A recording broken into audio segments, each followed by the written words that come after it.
Hello, my internet fans. We are back for week 15.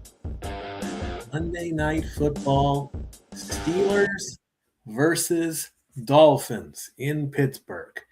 And wow, boy, oh boy, do we have lots to talk about today.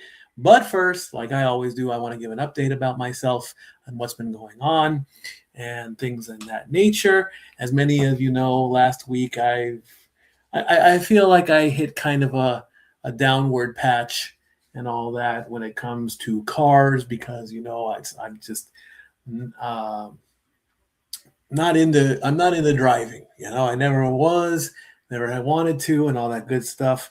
And so I put out a post on Facebook, and it's for the community of Sevierville, Tennessee, where Nori and I live. And I said, God, I'm just so fed up. It's like I feel like I'm hitting rock bottom, and it's like with all these cars that are having all these issues because the Mitsubishi Outlander Sport, one of the check engine light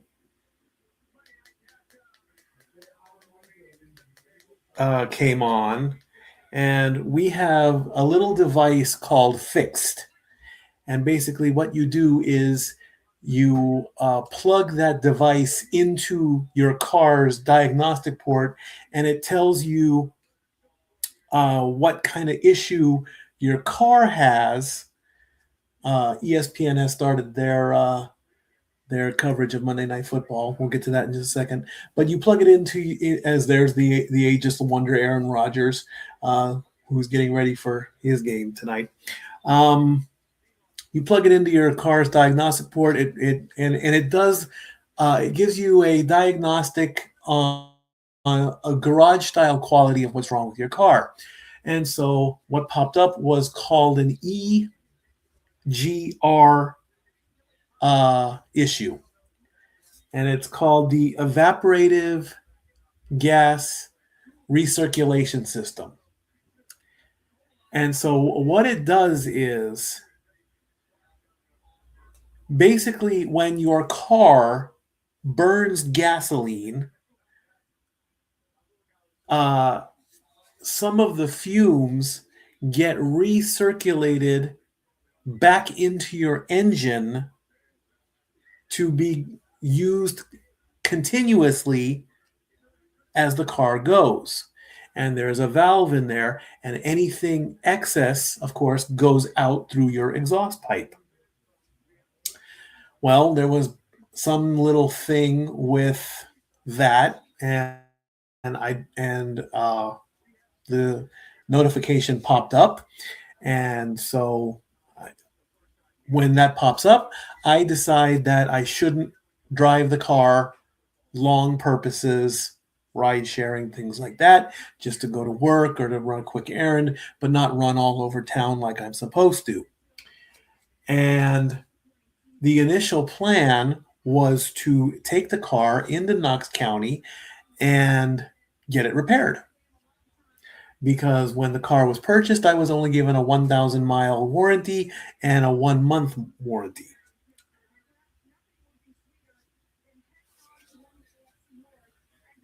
And I'm being prompted by Uber as well.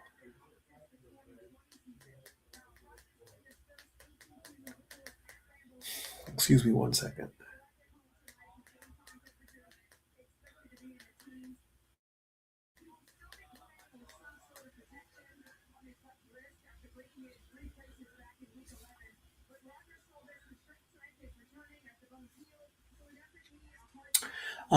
So the Chevy Trax that I've had for the better part of a year, of course, has an issue with the turbocharger of some kind. And so I asked the garage, is there enough power to get it to a licensed Chevrolet dealer? And they said yes. And they handed me the keys. And so I needed to pick up a letter to show them that. Instead, I brought the Chevy home. And then I went back to get the Mitsubishi, and everything is a-okay. No indicators whatsoever.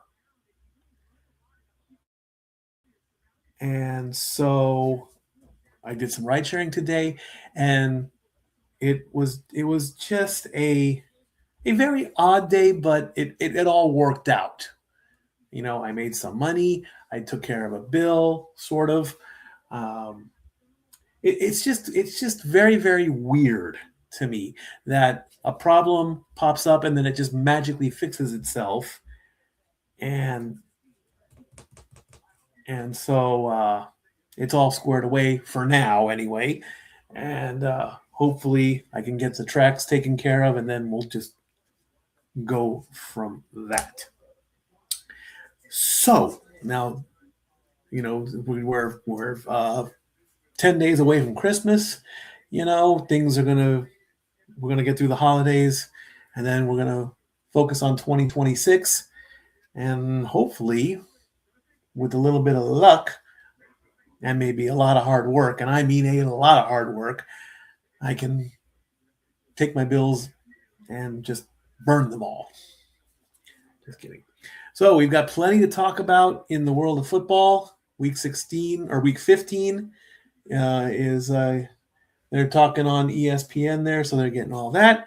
Let's bring in the resident fantasy football god, Zach. Hello.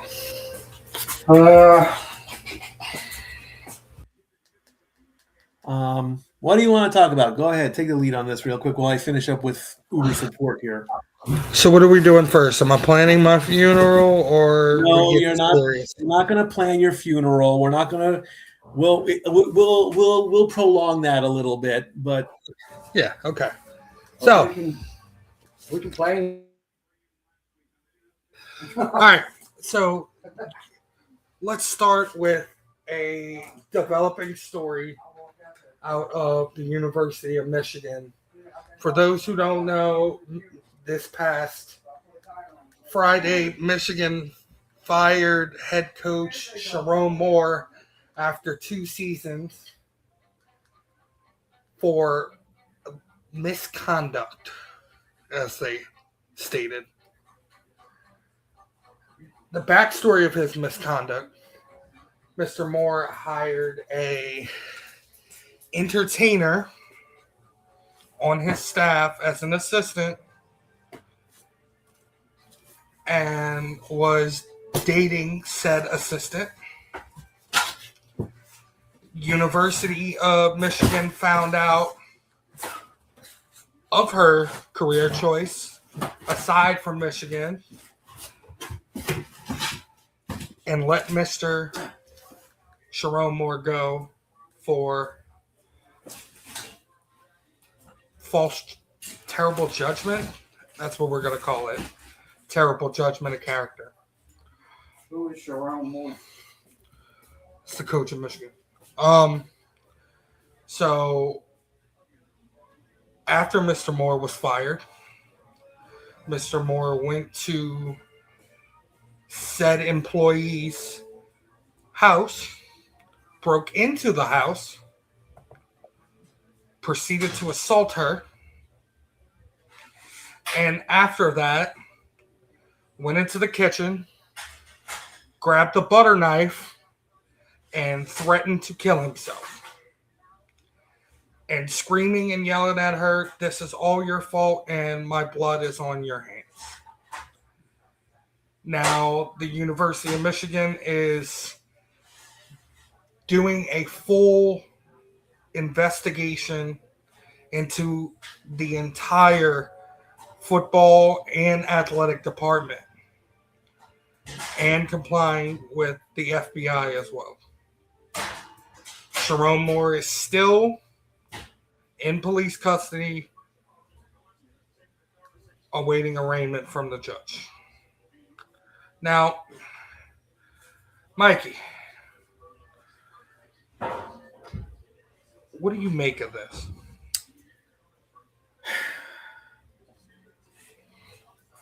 It's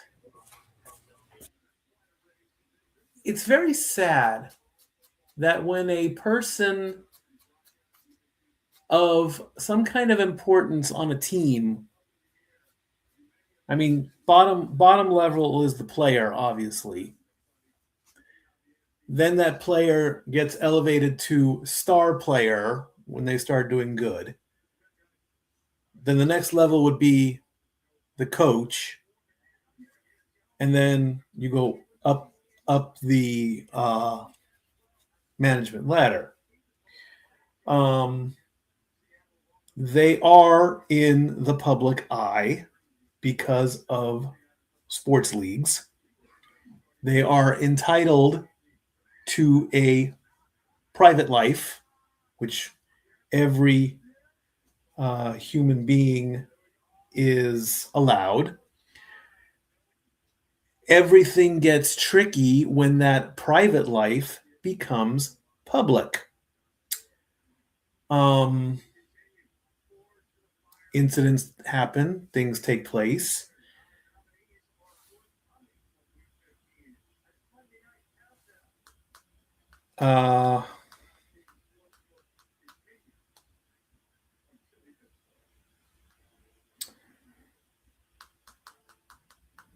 So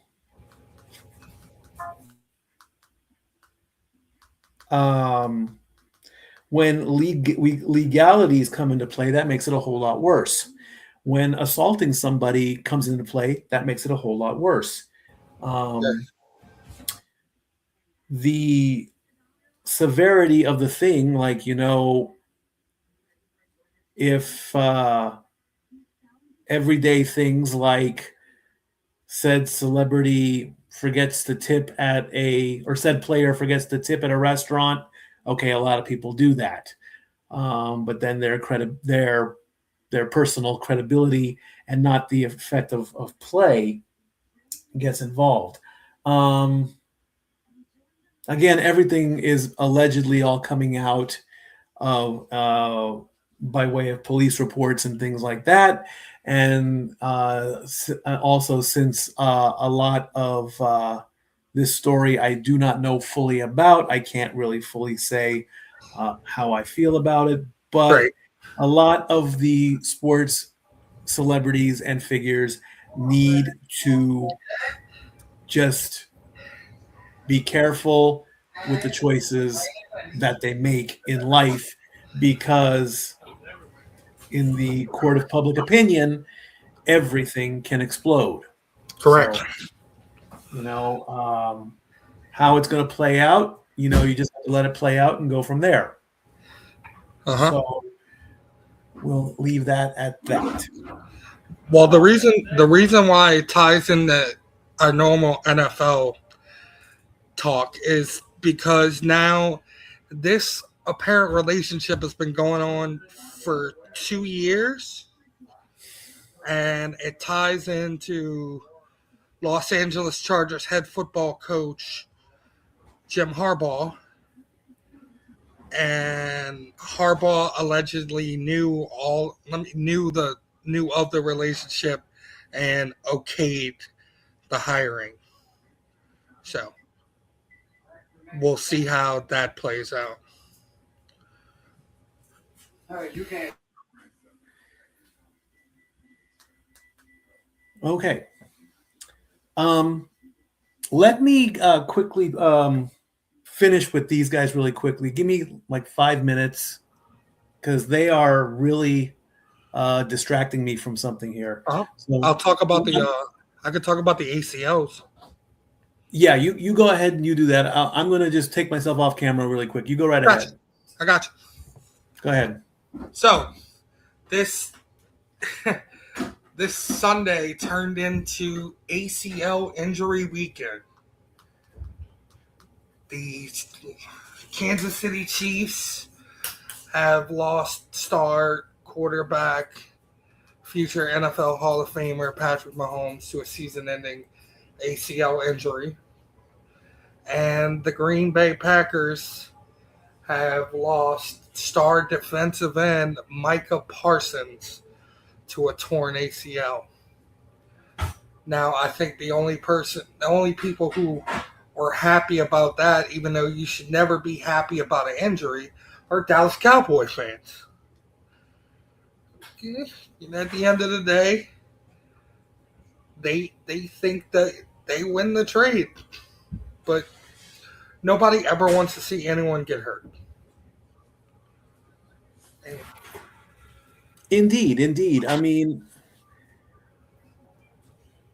unfortunately, Yeah, I mean, Micah Parsons and Patrick Mahomes, the ACL is one of those common football injuries. And now, I mean, it's almost, it's very coincidental that the Chiefs are now eliminated and that Patrick Mahomes goes down with an injury.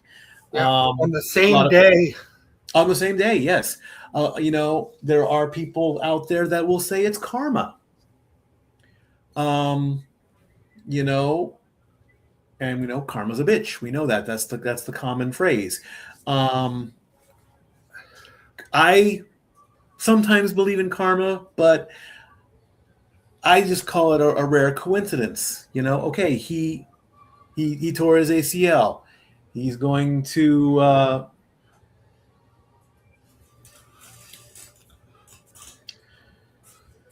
oh my goodness. Go ahead. I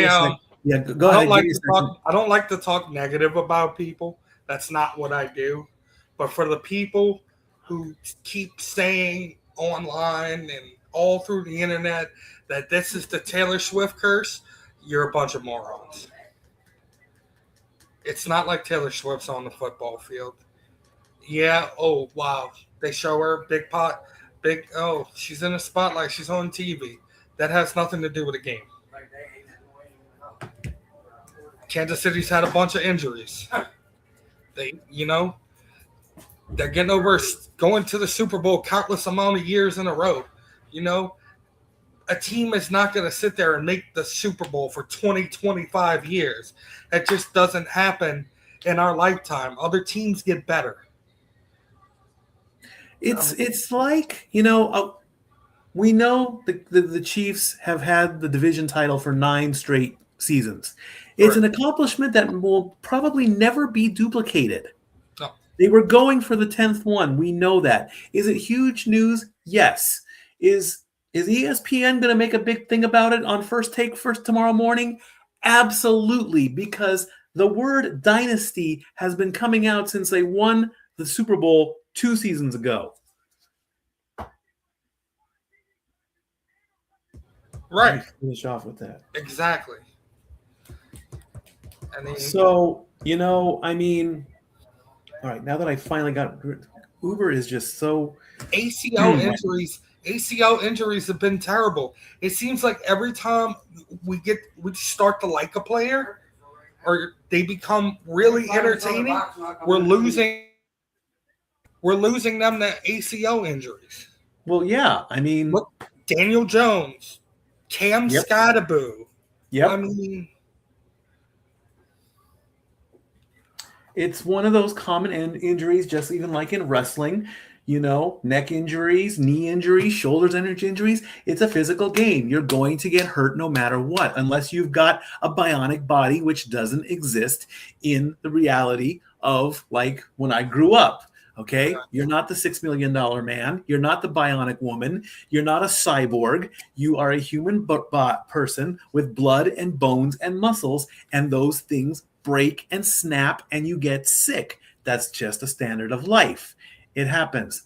I did see your question. I will bring it up. Hold on, okay? One thing at a time there. I will bring that up. I do have something to say about that. I will give you, I'm not ignoring you. I'm being distracted by my side gig here who is taking time away from other things. I will get to your question. Give me some time. The dynasty. Oh my God! Roger Goodell is giving an autograph. Well, that's the holy grail of autographs right now. nobody wants that autograph. How about that? Anyway, like I said, as of Super Bowl 2024, they were talking dynasty. They wanted it to win. It didn't happen. The pressure was tapering off on Kansas City, but then, they're in that rebuild period, and then this happens, where as you can see on the board over there, if you can see it, the Kansas City is in red, 6-8. So that's all there is to it. Now, as far as curses and jinxes and all that, Lord knows how many times I said, "Oh, I'm cursed, I'm jinxed." I did it today on social media. I feel like I'm jinxed about my cars. Is some magic, and I'm going television here, is some magic voodoo priest gonna just like wave his hands over a Kansas City doll and they're gonna start winning again? Probably not. It's possible. I don't know about that stuff. I've seen it in television shows many times. They do the little dance. They dance around the fire. They sprinkle some things over some stuff. And before you know it, either something good or something bad happens. That's Hollywood. If that happens in real life, well, then there's another higher power that I need to worry about. But the sad reality is this. The Chiefs are not going anywhere near the playoffs this year. Bottom line. Is it sad? Absolutely. Will they rebuild? Yes. Will Patrick Mahomes play again? More than likely. He's going to go in. They're going to get him under the knife. They're going to repair the issue. He's going to take 6 months to recover. And coming back in 2026, he'll be back on the field as always. Will he make money with more State Farm commercials? Of course he will. How about Grandpa Rivers? Phillip Rivers. All right. Next week, San Francisco versus Indianapolis. I'm going from one ageless wonder to another one. Okay. Phillip Rivers. Okay. And some people say age is nothing but a number. If he can still go and still play, good for him. This also falls in on the, a player does not want to let go of whatever job they have. Wrestlers do it. Basketball players do it. Football players do it. Fox and CBS, pure examples of that. ESPN does it. Baseball players do it. Drivers do it. In every sport, when they can't do it anymore, they still have to be part of it. Mm-hmm. Or what happens? What happens when they feel like they don't want to do it anymore? They don't have no passion or love for the game anymore. What happens then they become an advocate, or they become like Jesse Ventura. I heard what he said on Saturday Night Main Event. Uh-huh. Sort of. What happened? We'll get I into mean, that section later. That's All right. I was Now, getting to let Joe me Burrow with that. let me address the question that popped up Uh-huh. because I did not mean to disrespect you. I'm grateful that you're a friend and a fan. Do the Cowboys still have a chance? The quick answer is yes, but it is the smallest of possibilities. All right. Now, even though last night's game where the Vikings did beat the Cowboys, the Vikings already got eliminated because of the Bears. The Vikings had to win to stay alive, which they did, but the Bears and the Lions, if either one of them won, then they would eliminate the Vikings, which they did. The Lions, they lost yesterday, and the Browns were supposed to, well, let's face it, the Browns were already eliminated, but had they pulled off the miracle, the Vikings would still be in. It just didn't happen. So now the Vikings are playing for pride. As far as the Cowboys go, they have to win out, and the Eagles have to lose out. It's that simple. Because if that happens, if the Cowboys win out, that puts them at 9-7-1. If the Eagles lose out, that puts them at 9-8.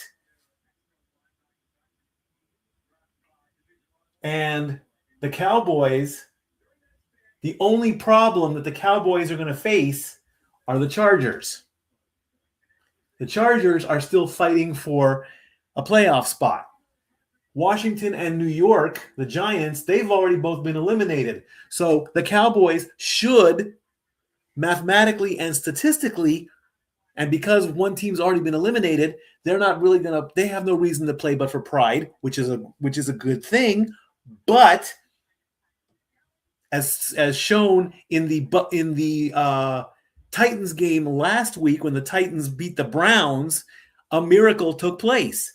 The Giants or the Commanders could decide to play spoiler. Hey, we're playing the Cowboys. Let's not get them into the playoffs. We all know about the Cowboys. They're a 50-50 team. They're always going to be a 50-50 team. They've been a 50-50 team ever since I started this whole project of being in Statboy Sports Bar. They win, they lose, they win, they lose, they win, they lose. 50-50.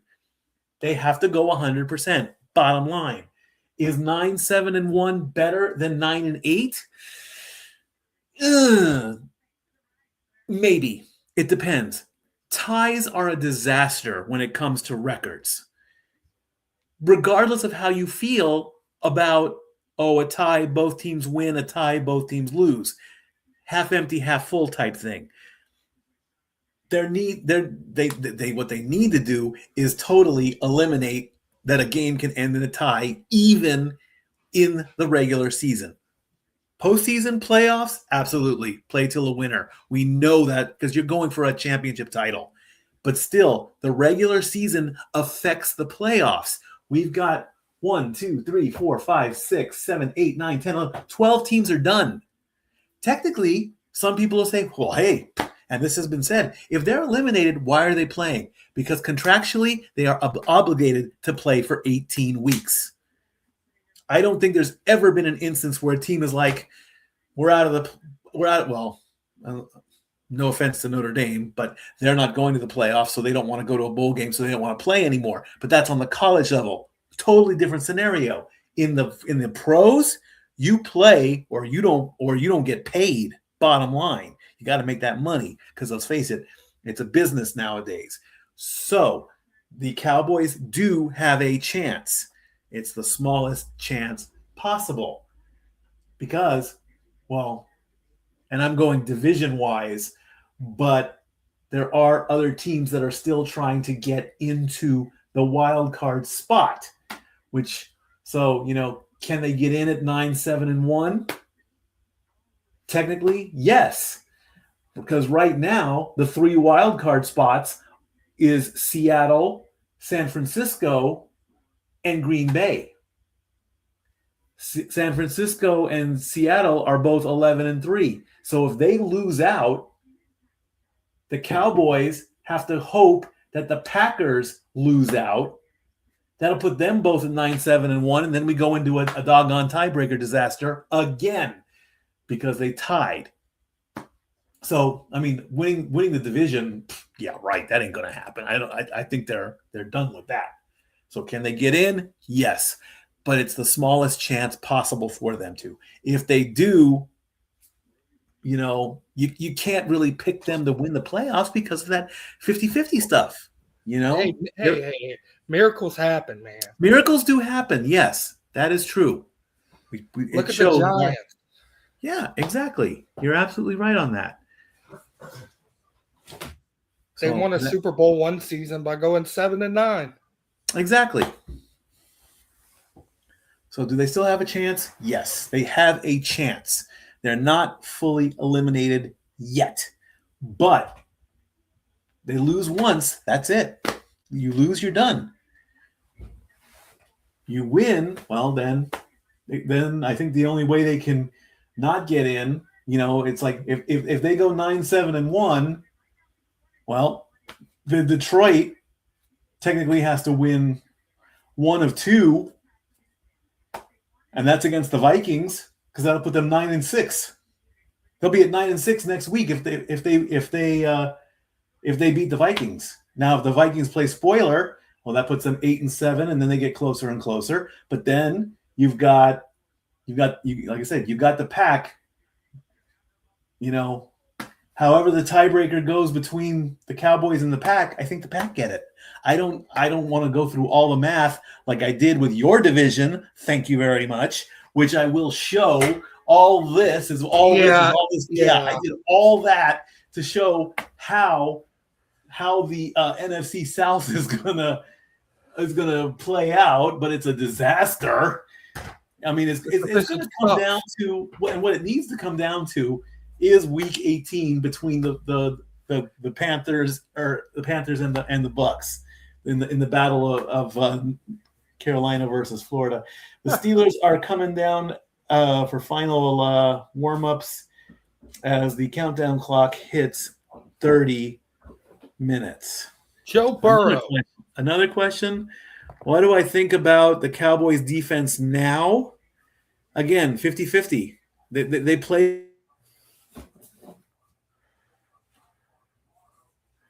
And the Cowboys defense is okay. It hasn't been fully great, They traded Micah Parsons. Got back Quinion Williams. Quinion Williams is still, the caliber of – he's still a somewhat caliber of a defensive star. He's a Pro Bowler. Not quite to the level of Micah Parsons, of course. I mean, Micah Parsons is a franchise level, a franchise level linebacker. But I feel like, it did improve in a lot of ways. It was kind of a little bit low there when Trayvon Diggs got hurt. When Diggs got hurt, the secondary took a little bit to, catch their bounce. But as the season progressed, you had a lot of younger stars step in place and, do the right thing. You had stars that stepped up. You had to go in depth on your practice squad, but, it was decent. It's not fully where you want it to be, but, it's good to get those reps when you're a younger player, and it can only get better. You got a whole full off season. Dallas is going to have a little decent amount of cap space to go out and improve. And this draft class that's coming out is loaded with defensive talent. Put somebody in that defense like, a Ruben Bain caliber type player, or get a Ruben Bain or a Caleb Downs from Ohio State. Add somebody to defense that you can develop. It's not always going to be top tier. You got to develop. And Dallas has got a new coaching staff. They're still trying to get where they want to be. But you got a decent enough defense right now to go out and win games. Is it perfect? No. Could it be better? Yes. But we just got to see. Time will tell. Time will tell with this defense. To the next conversation I wanted to talk about is Joe Burrow. Joe Burrow came out this week and said that he is not having fun playing football right now. He's losing his passion for the game. That has a lot to do with the coaching staff. Not only the coaching staff, but he doesn't have a good enough O-line. That's why he's been injured countless amount of times, because he's running for his life. The one thing you need for a quarterback is protection. You gotta make sure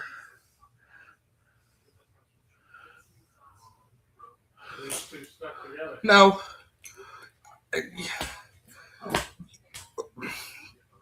Schottenheimer, I don't think he'll get fired because, he's doing better than what everybody expected him to do this season. But with Jerry Jones, you never know. Jerry Jones is bipolar. You can never tell. But back to Joe Burrow. I mean, first things first, to kind of make him feel better, you got to fire Zach Taylor. It's got to happen. Zach Taylor has to go. I mean, they put it off. They've been putting it off for 2 seasons. They made the playoffs, but now the last 2 seasons, they've been a complete disaster. Absolutely terrible. And it's time to move on. You want to make Joe Burrow happy? Well, you go hire Joe Brady. Give Joe Burrow Joe Brady, who was his coordinator at LSU. That's just for starters. You got to get rid of Zach Taylor, though. Welcome back, Mikey. Thank you. I don't know what happened. I guess I glitched.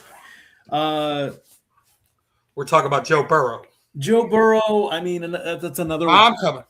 That's another popular name. Injuries and all that and whatnot. But I mean, you're never gonna find the perfect team. You're never gonna find that like I said, something's gonna happen. And that's just the way it is, really. So many people just expect so much from their teams without accepting reality. Players just don't go on forever. Things happen. You move on. And that's the bottom of it. I mean, that's as simple as it can get, really.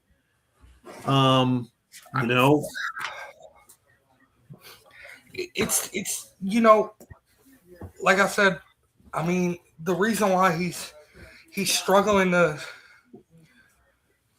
have love and passion for the game is because every time he goes out there, he feels like he's going to get injured because he has no protection on the O-line. And these play calls don't help. You got the man running for his life. Of course he's going to lose his passion for the game. I don't get it. Something's got to change. If Zach Taylor doesn't get fired, Joe Burrow will retire. This will be Andrew Luck all over again.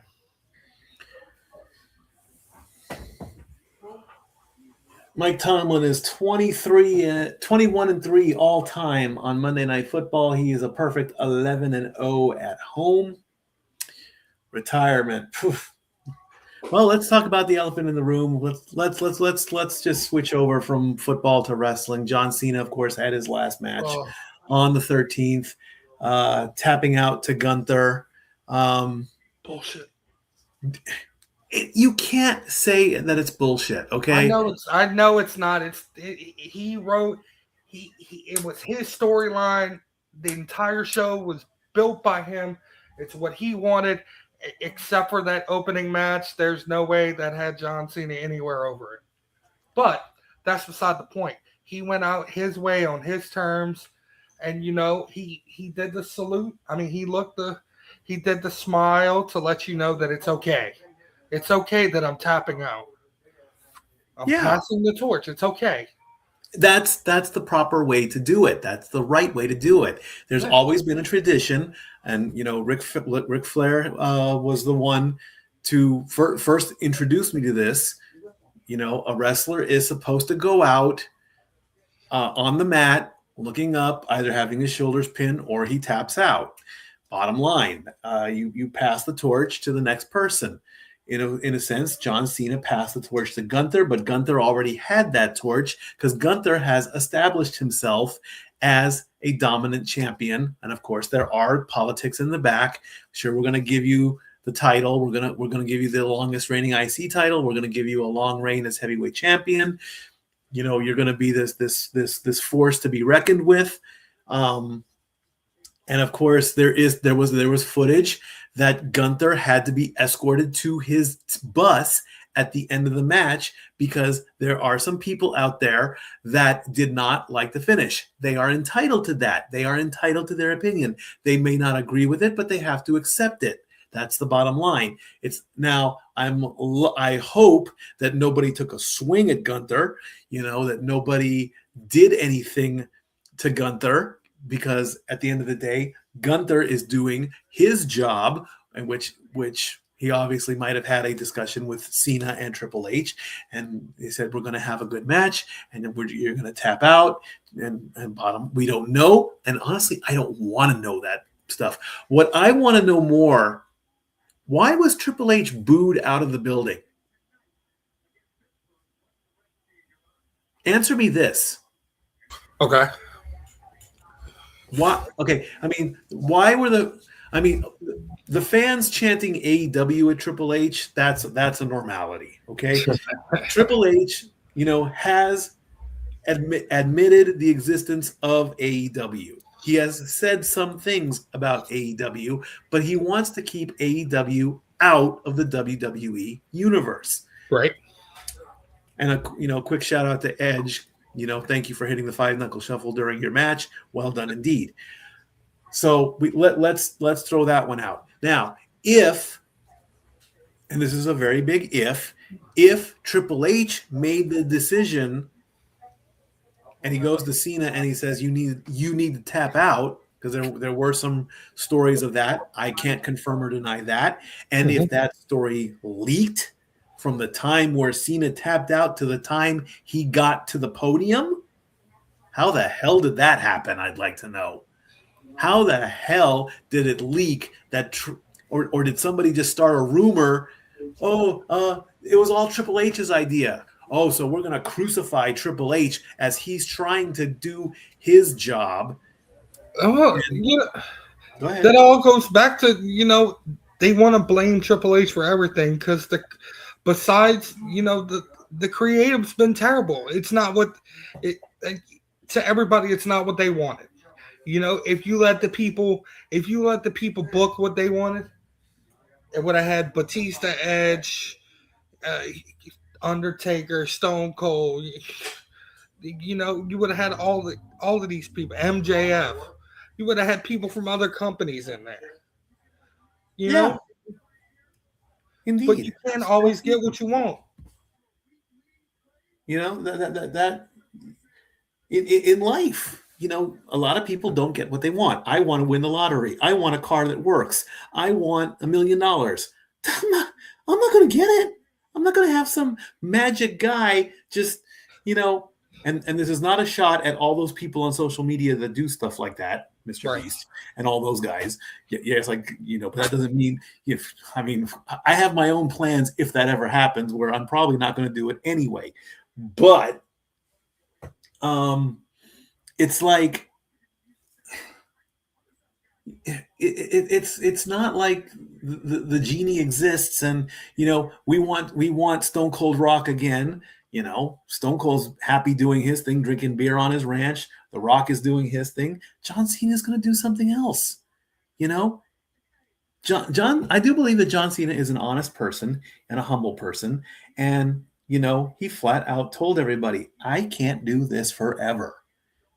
Eventually, I'm going to say those words. There will be a day where something is going to happen to me, heaven forbid it doesn't, where I don't want to be Statboy anymore. Guess what? When that day comes, the fans will know about it. Then I'll get the itch and probably come back. I'll just keep going away and coming back because I can't let this go. Because, that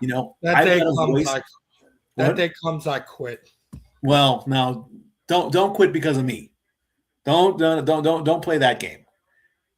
I don't want to be a martyr of any kind like that. But there's going to be a day where, I just don't want to do it anymore. And then I'll realize it was the biggest mistake that I ever made. And I'll keep going.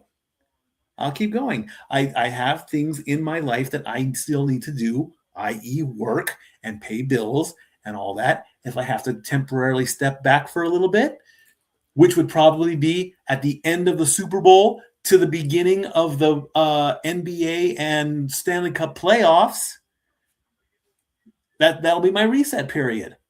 15:40 to go left on the clock in the countdown.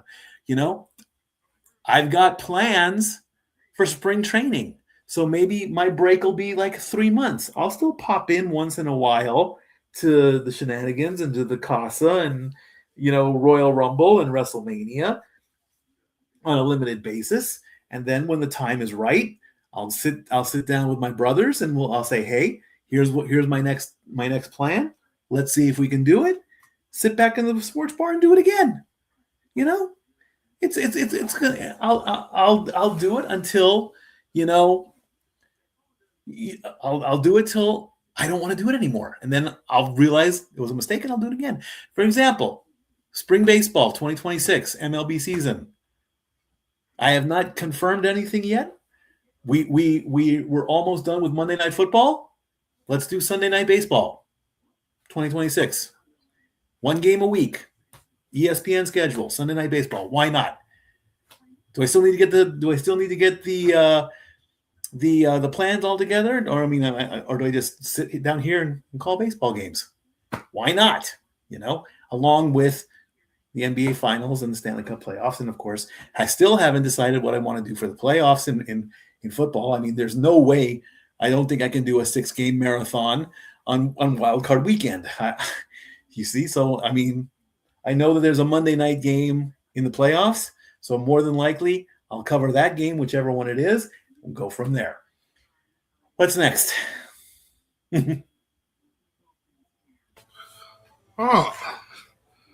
What is next? That's a good I don't question. know. We got 15 minutes before kickoff, or 15 minutes before the top of the hour, and I'll again reshare this information. The Dolphins are fighting to stay alive in the season. They are 6-7. If they lose, they are out. If they win, they stay alive in the wild card race. And the Steelers are looking to even things out with the Ravens, because that's a two-team race in the AFC North, along with the NFC South, of course. 2 teams have already clinched, being the Rams and the Broncos. Now, they have not won the divisions, but they are guaranteed to finish in a wild card spot no matter what. That's why they said that it's a playoff berth. We're not going to get any official clinches or anything. My guess would be Wednesday when all that information pops out for week 16. AFC East, the division, it is a two-team race between the Patriots and the Bills. AFC North, two-team race for the division itself. AFC South is very, very close between the Colts, the Jaguars, and the Texans. 1 game separates with 3 games to play. AFC West, the Chargers are still fighting to get in.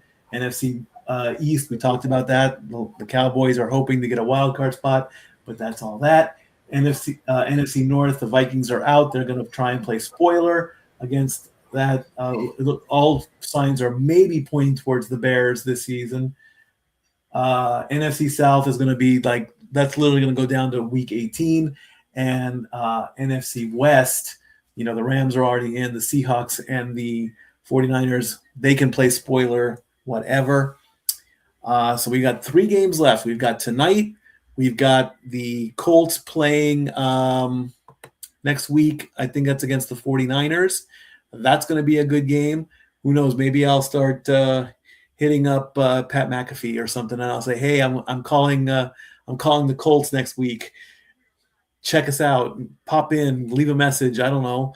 We'll go with that." Well, yeah. So, yeah. So we got. Look at everyone. Now let's talk about being cold. It is cold in Pittsburgh right now. It is 19 degrees in Pittsburgh. Here in Sevier County, Tennessee, it's 26 degrees. And I've yet to see anybody in the stadium without a shirt on. Because if you remember that one redneck joke, those guys that are out there on the football field without their shirts on, it's not that they're cold, it's they've given their shirts to their wives and all that. So they're playing in the cold there. So let me quickly go over. So it's Miami, Pittsburgh tonight, San Francisco and the Colts next week. That is going to be a good matchup because both teams, that could be the end for Indianapolis. And then finally, the last Monday Night Football game of the season is the Rams versus the Falcons. That would be almost pointless because the Rams have already clinched the spot and the Falcons have already been eliminated. So the Rams could possibly get the division title next week.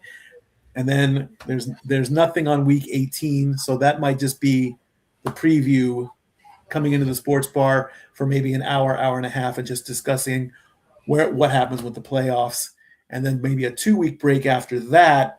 And then maybe if I'm lucky, I can come in for a championship weekend, and maybe I'll do both championship games. So that could be a possibility as well. Nice. So if you're an NFL, let's say you're an NFL owner, right? Right. Right now, based off of this season that has happened so far, what team's coaches are you firing? Oh my God. You got to be brutally honest. I hate it when you put me on the spot like this because I hate it when I see a coach get fired because it's not the coach, it's the players, And unfortunately, there's not one coach in the entire league that I absolutely despise that I want to see get their head chopped off. So I can't really answer that. If it happens, it's going to be breaking news. It's going to be, oh my gosh, this is the thing. There isn't just one of those coaches. A coach is entitled to his opinion. Okay, I'm not going to fire a coach because of his opinion. All right. The three lowest ranked teams: the Giants, the Titans, and the Raiders. Okay. The Giants and the Titans already fired their coach. What is it? The Giants and the Titans already fired their coach. Okay, then. Why? Because they're 2-12?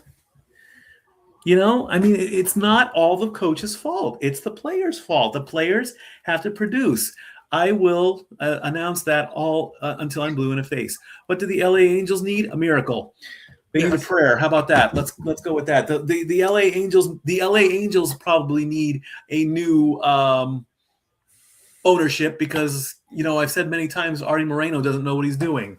They can't rely on Mike Trout as well. The Monday night playbook that will pay 7.5 to 1 is if DK Metcalf gets more than 60 yards, if Aaron Rodgers passes for more than 220 yards, and Jalen Waddle gets a touchdown.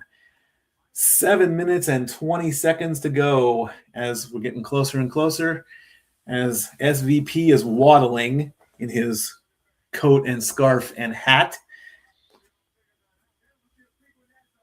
I have said many times about the Angels that they probably need a new owner for one. They need to rename the team again. They need to make them the California Angels, or they need to make them the Anaheim Angels, because that is you either represent the whole state or you represent the city that you're playing in. Bottom line. When they were started, they were the Los Angeles Angels. They actually played in Los Angeles for that first season. Then they decided to make the move to Anaheim, and they represented the whole state. Then Disney got a hold of them, and then Artie Moreno says, no, I'm going to make it confusing for everybody. So, I don't know if they showed Mike Trout at the Eagles game. So there you go. I mean, I don't know how much longer he has. Biden and Bradley Cooper. Yep. I mean, I was happy to see Cody there, and Nikki Bella was there. They were saying "Fly Eagles Fly" and all that. That's great. I'm happy for them, but Mike Trout can't do it all, and I don't think he can't do it very much longer either. I mean, he's been playing for a while. He's been injured for a while. It's definitely been 20 years plus since they won the World Series. They're going on. It will be 25 years soon in 2027. So they'll put a nice logo out on the field and hey, 25 years ago we did this and we haven't been in the playoffs yet, as I hold the duck. Now, these guys, the hockey ducks, on the other hand, the Anaheim Ducks are doing yet I'm wearing the Preds hat. They are doing amazing. Traitor. Huh? I'm joking. I said Did traitor. I ain't no traitor. I've always been a Ducks fan. I know you're wearing a I Predator was a Ducks fan since the movie came out. Wow, I say Ducks and then everyone starts leaving the chat room because I'm only down to 2 people. Oh. But that's okay. It's no biggie to me. Yeah. So. And basketball, I mean, I'm impressed by the Oklahoma City Thunder. I mean, they've only lost twice all season, and I'm impressed by the Pistons. I still don't like the concept of the NBA Cup, though. I mean, you're playing for extra money, and I'm that concept needs to go, honestly. Well, now you're playing for extra money and home court advantage and advantage in the playoffs. They're just it's almost like they're making the rules up as they go, and I kind of don't like that. Right. We did talk about the CFP last week. I do believe a couple of the first round games start this weekend, I think. I'm sorry. I don't curse on this channel. We don't curse, but please, y'all do not cancel me, but fuck the CFP. Bunch of. He has his displeasure. CFP is a fucking joke. They'll never get it right, apparently. No, of course not. Right. The only way to get it right is if you do it exactly like March Madness and do a 68-team tournament. That could work. Let everybody fight it out for it. Do you ever hear anybody complaining about March Madness? Absolutely not. There you go. All right. So with 3 minutes and 15 seconds, the ESPN crew is going to make their predictions for, there it is, Bama versus Oklahoma Friday night. Thank you. So after they make their predictions, the graphic will come up. Since I don't have the trailers updated, so we'll put the graphic up there, and that'll give you like a 15-minute intermission to get your final drinks, and then kick off So I just want to see what they are going to do as they talk about the infamous Mud Bowl on November 26th, 2007, when everything was muddy. The field was a mess. Terrible, terrible, terrible, terrible. 3-0 was the final score of that game. Wow, one field goal as everyone slipped through the mud. Who you There's picking? Dan Marino. There's Ben Roethlisberger. Look at those guys. Big Ben back in town. 22 straight home wins for the Steelers. Mike Tomlin, your job is safe. That's what I think anyway.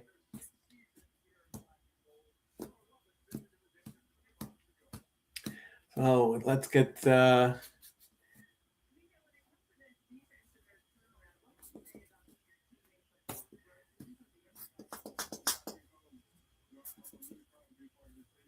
who are we talking to?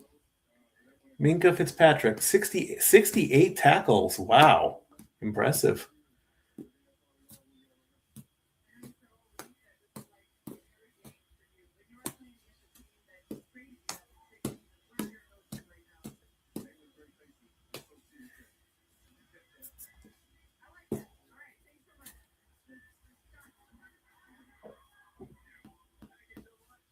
Phillip Rivers looks like he's going to win the Hemi Award this week at 36%. All right. The ESPN crew is going to look at that big black coat. Wow. He must be frozen solid to wear a big black coat like that.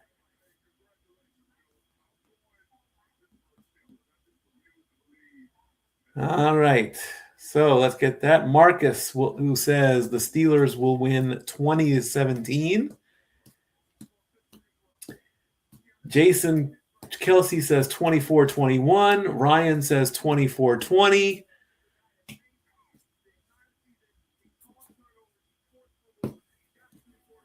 And SVP is going to say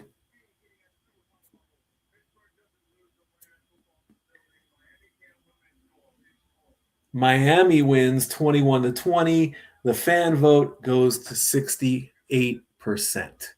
All right, so that's going to finish out the Monday Night Football portion of the ESPN pregame show. Kickoff show is coming up, so we're just going to quickly go grab drinks and everything and get dinner, and we'll leave it at that. 15 minutes to kick off.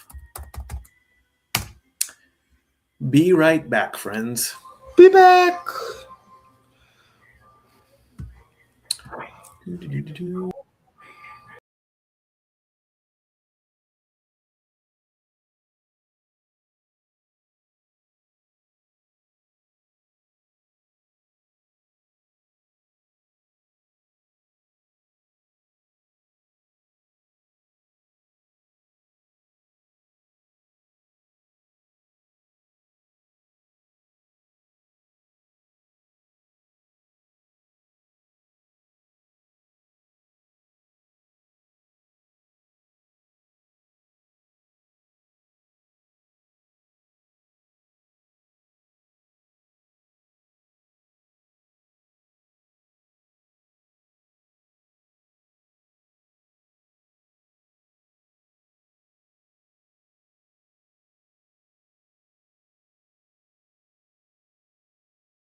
All right, week 15, Dolphins versus Steelers. ESPN predicts that the Steelers will win 58% to 41%. Again, it is very cold in Pittsburgh, 19 degrees. We have Tua Tagovailoa, 238, 356, 18 touchdowns, 14 interceptions. Aaron Rodgers, 225, 344, 20 touchdowns, 7 interceptions. Again, the Dolphins are looking to keep their season alive. With a loss, they are out. With a win, they are still alive. And if the Steelers end up losing this one, they go into a tie with the Ravens. And that'll make the next 3 games very, very interesting in the AFC North. So I'm going to edit that really quickly.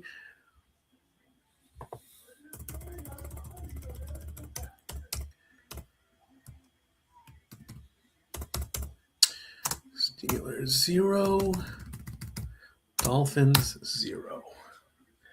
I have my dinner, I have my soda, I have my water. I need a shave. What more do I need? The fireworks are going off.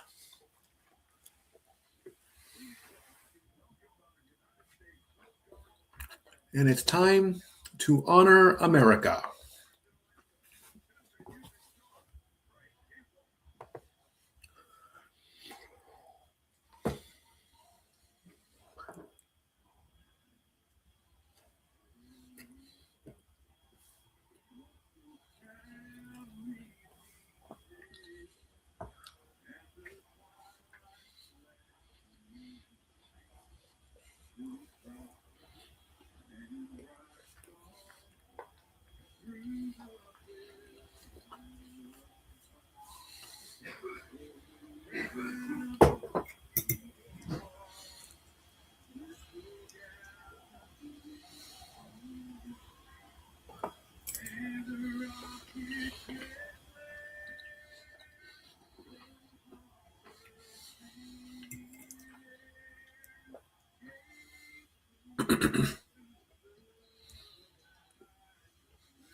Whoops.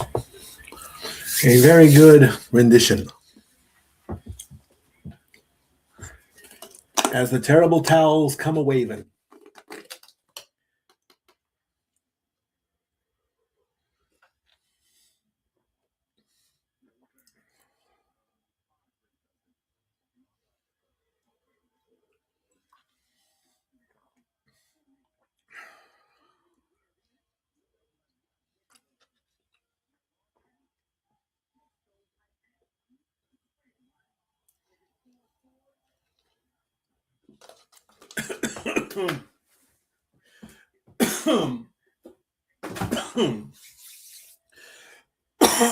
Excuse me.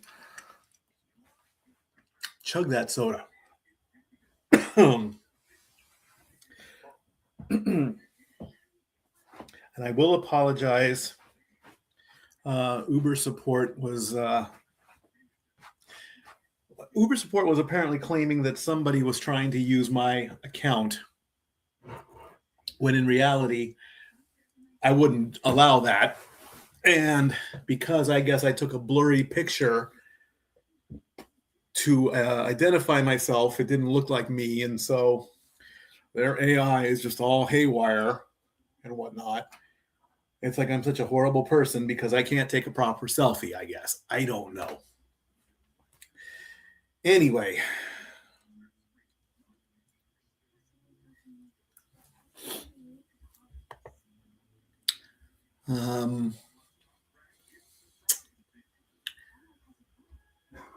Everything is heavy on the Steelers because they have not lost at home.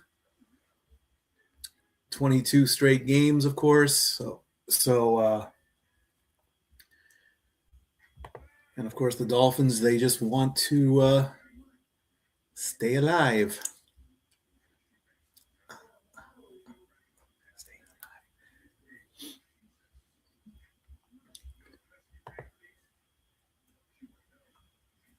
It's cold in Pittsburgh. It's cold in Sevier County.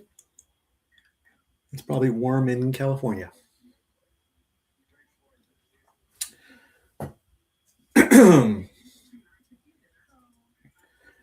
What a good day.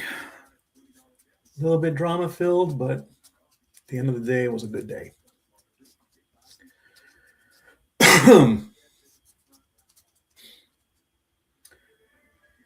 As now, the official welcome of the NFL to the ESPN faithful. There's a whole lot of terrible towels being waved.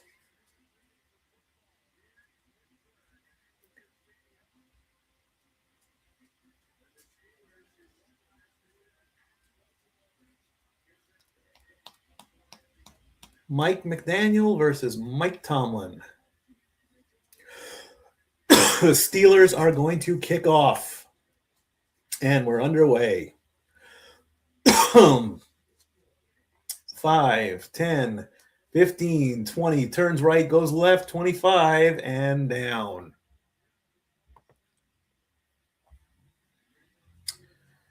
As Eskridge gets 25 yards. Tua Tagovailoa, 14 interceptions, tied for the most in the NFL. That is a stat you do not want to have.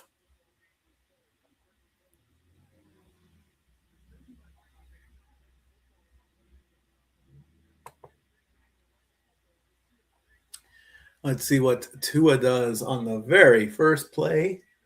He's going to fake the handoff. He's going to roll. That's a pass and a completion. And then some. Hill gets 20 yards. Well, how about that?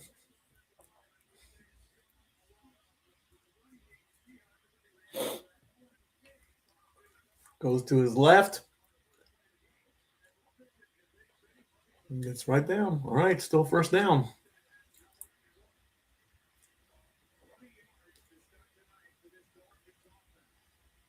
Thank you, Mr. Buck. From about the 43, Tua's going to throw a quick pass again, and looks like that's going to be a loss of a yard overall.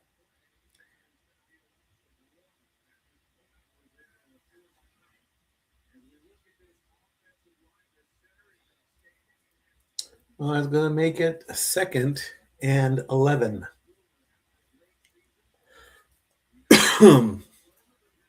Gotta stop coughing. You chug a soda, you got something caught over there. All right, 2nd and 11 from back about the 46-yard line. It's a run. Achane goes down, only gets 4. It's going to be 3rd and 7. Achane. High snap. Quick of a little bit of he got caught up on a hurdle and then fell forward. He almost cleared it. If he would have cleared that hurdle, he would have been running down towards the end zone. Without a doubt. All right, 3rd and 7. Dolphins are 36% on 3rd down. Tua got to get that play. They did. He's going to scramble. He's going to throw. Incomplete. Waller, the intended target. And it looks like we're going to have a punt.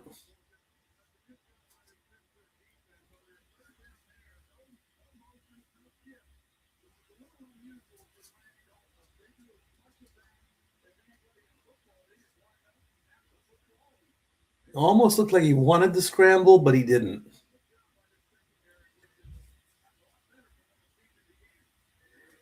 All right, Jake Bailey, 18 punts inside the 20. There's a punt. It's going to go in, and that is going to be a touchback.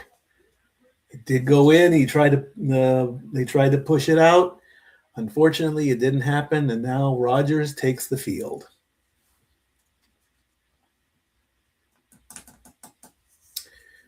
Chick-fil-A commercial. I did a couple deliveries today from Chick-fil-A.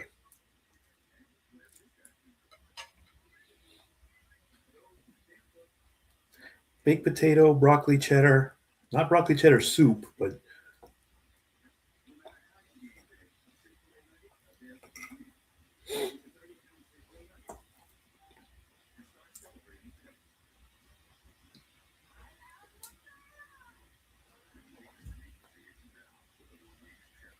Avatar, Fire and Ice. Never saw the first Avatar movie.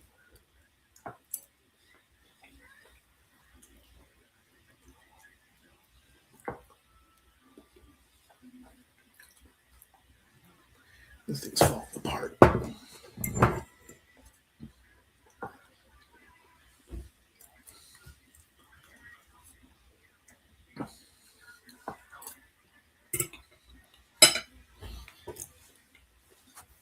Where's my water bottle? Here's my water bottle.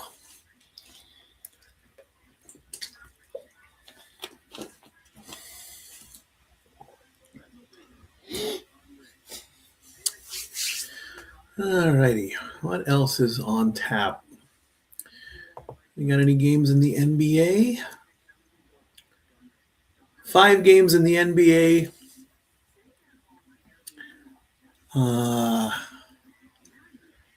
Detroit is playing Boston. Toronto is playing Miami. I'll give the scores in a little bit. At 9 o'clock, the Mavericks take on the Jazz. At 9:30, the Rockets take on the Nuggets. And at 10:30, the Grizzlies take on the Lakers. And in hockey, 5 games as well. The Panthers are playing the Lightning. The Ducks are playing the Rangers. The Senators are playing the Jets. The Predators are playing the Blues. And the Kings are playing the Stars. We'll check in on the scores a little bit later. In the meantime, so the AFC playoff picture, the Broncos are the conference leader at 12-2. And of course, the Dolphins are that 6-7 stuff.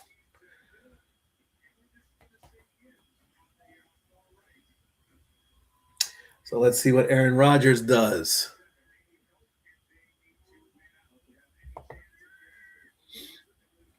First is going to be a fake handoff. He's going to throw, and that's a completion. And he did get and Smith did get a little bit of forward progress.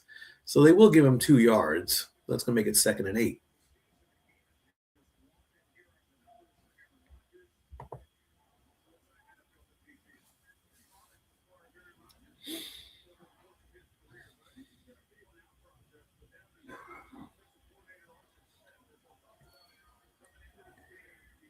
All right, from about pretty close to the 22-yard line. Rodgers waiting for the snap. Still waiting for the snap. 3 seconds, 2, 1, gets the play, gets the handoff. And nowhere. Not really nothing on that one. As Gainwell just gets right back to the line of scrimmage. So 3rd and 8 for the Steelers. Can the Dolphins get a 3 and out?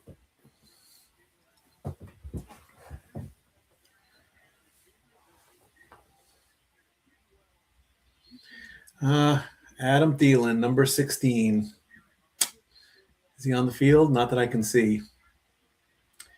3rd and a long 8 for the Steelers. Let's see what happens here. He's waiting for the snap. Play clock to 5. Gets the snap. Looking, throws, completion, and is going to end up short as Gainwell only gets 7. That's going to make it 4th and 1. Analytics is going to say go for it.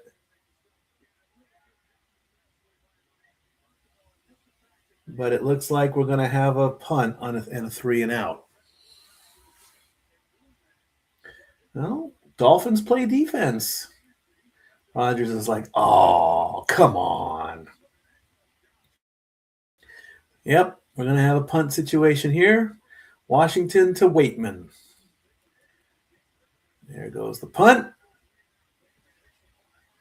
Waitman's going to get the bounce and the pickup from about the 23, and he's barely going to make it to the 30 for about a 7-yard return. All right, so Tua's going to come back out onto the field as ESPN goes to commercial break.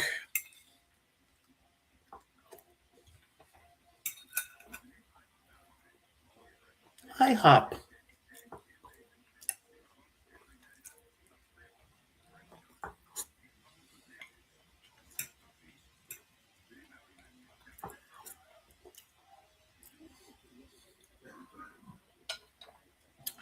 Thursday night, Rams versus Seahawks to start Week 16.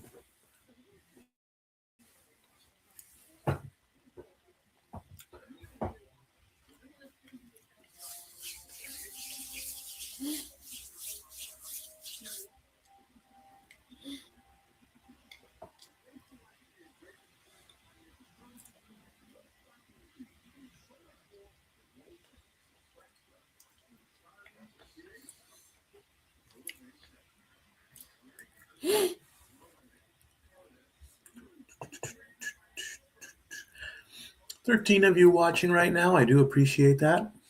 Thank you. As I appreciate all the people that have watched all season.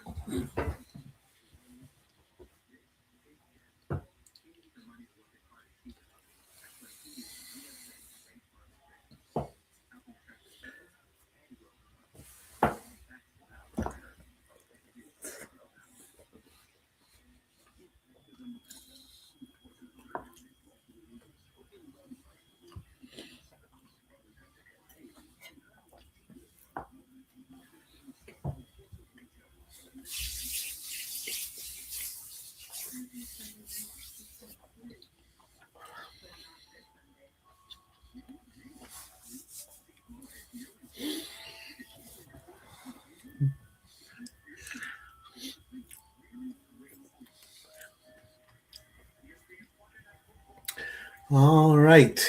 Take a look at all that snow. We haven't gotten a lot of snow. We haven't gotten a lot of ice on our cars lately, but not a lot of snow.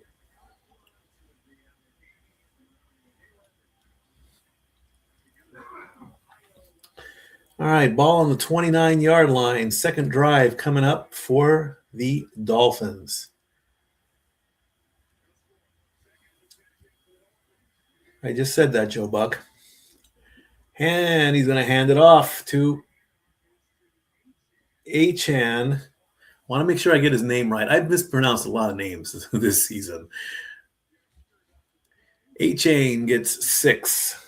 2nd and 4 coming up. 10 minutes to go in the first quarter.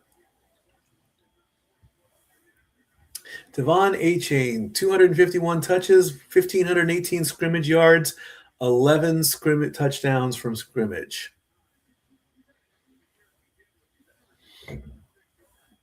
Second and 4 coming up. I say run it. I don't say pass. I say run it.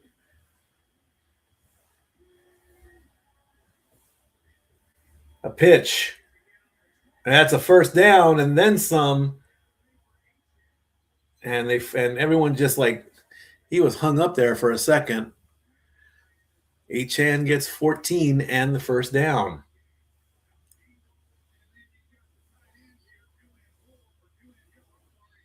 It's a good block. Finds a hole, runs through it.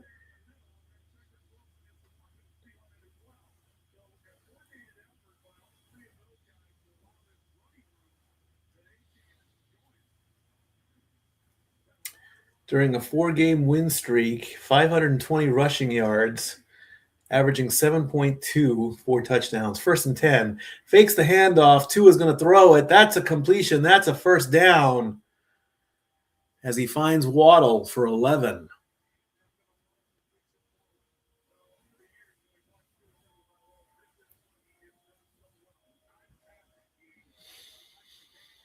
Fakes the handoff, spins around. Almost double coverage.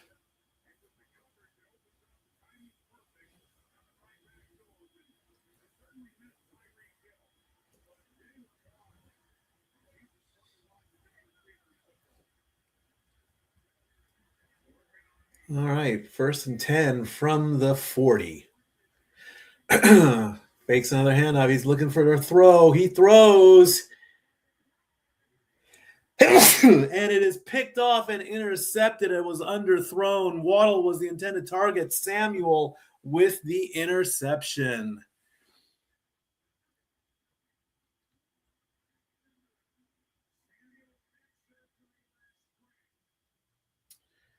Well, I do believe that was interception number 19, I think it was. Waddle just didn't get a hold of it there.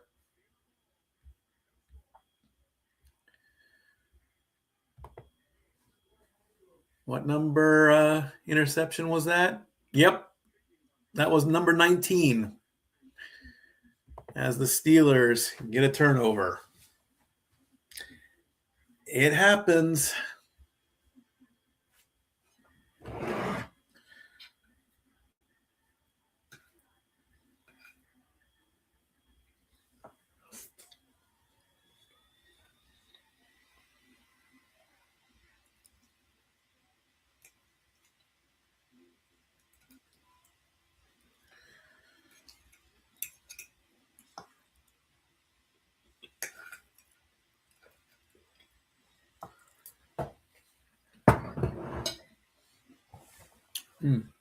Better text the boss.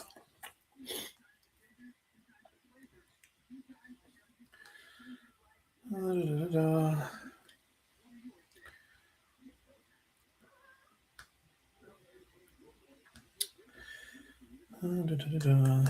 need to take Tyler to work in the morning, so I'll see you at work. All right, that takes care of that. You can only like this post if your team beat the Pats yesterday. That's funny.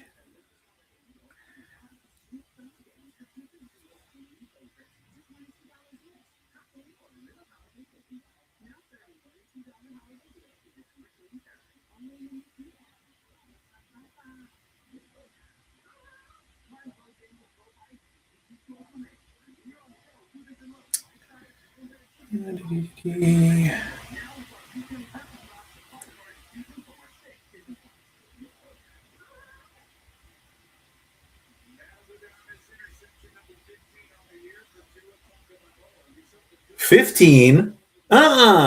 18. That was not interception 15. That was interception 18. How are you not counting that? All right, Steelers after the turnover on the 19-yard line. It's going to be a run, and the ball comes loose, and the Dolphins might have recovered. Nope, he's down. 6 yards for Warren.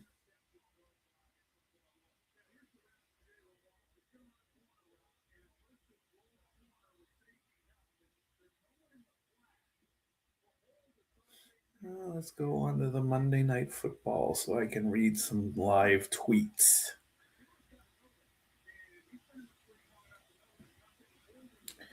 Monday night. Next play as Warren gets 3. Monday Night Football. That's what we want. Latest. He doesn't have 15 interceptions. He has 18 interceptions. Why? ESPN says 18. They can't count.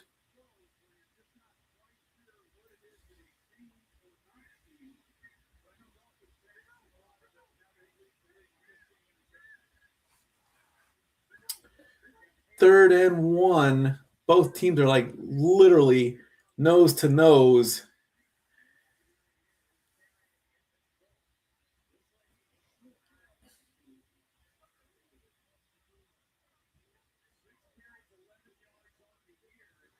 And it's going to be a stop on 3rd and 1 as Hayward tried to get through to the line.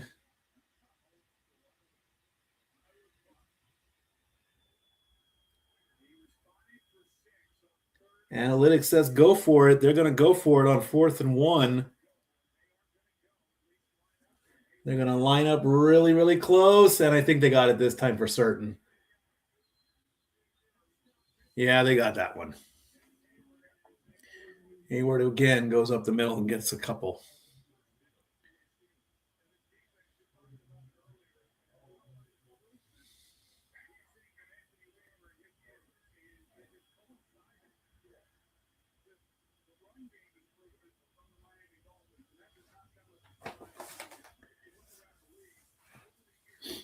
.525 left to go in the first quarter. From the 29, almost to the 30. Rodgers looking, quick pass, quick of a stumble, goes right back to the line of scrimmage. Gainwell goes nowhere with that one.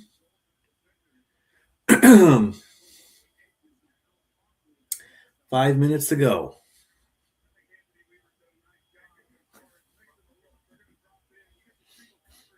Look at my girlfriend. He's the only one I got. Dun, dun, dun, dun. Disguise coverage pre-snap on 29%. Okay. 2nd and 10. More like 9.5. Gets the snap. He's throwing. That's a completion. Good job. Nice hands. 22 yards to Metcalf for a first down. And the towels are a-waving.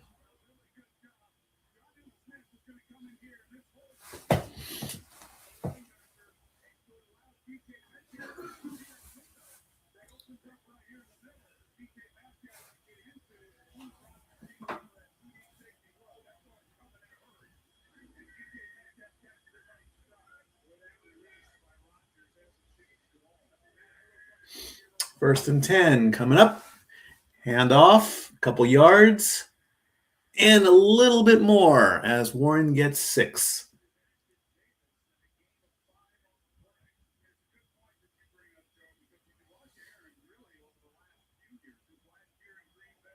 There's Adam Thielen. Yeah, Rodgers is 4 for 4. 31 yards so far. Thielen is on the field.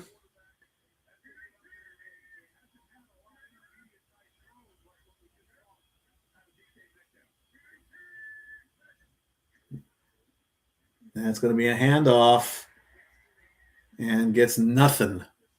Another yard. It's going to make it 3rd and 3.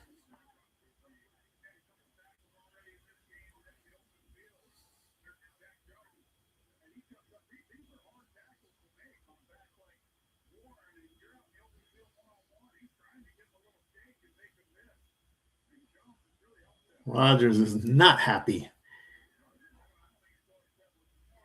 3rd and 3, I say run it. Don't get greedy. I say run it. He's going to pass it. And it's it. See? Told you. I told you. I told you. I told you.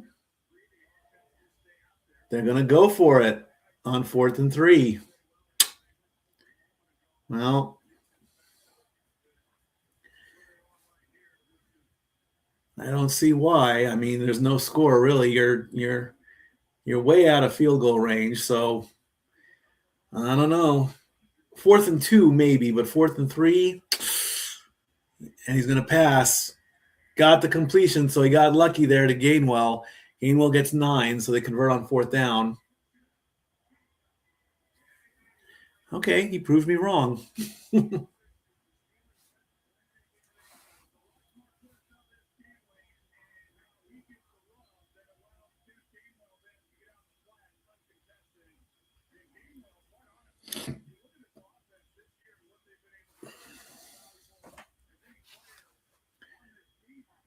All right, 1st and 10, minute 48 to go.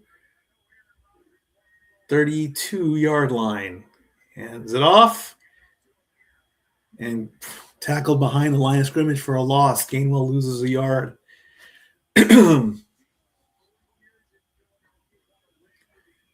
90 seconds left to go in the quarter.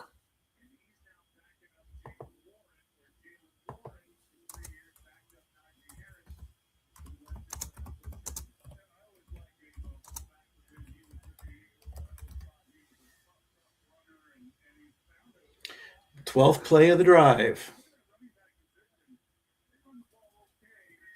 About maybe the 37-38. Quick little pass. What a smack. Warren almost got hit there, but what a smack that was. All right, it's 3rd down. They do have time for one more play before the end of the quarter. Let's take a look. Ooh, ouch.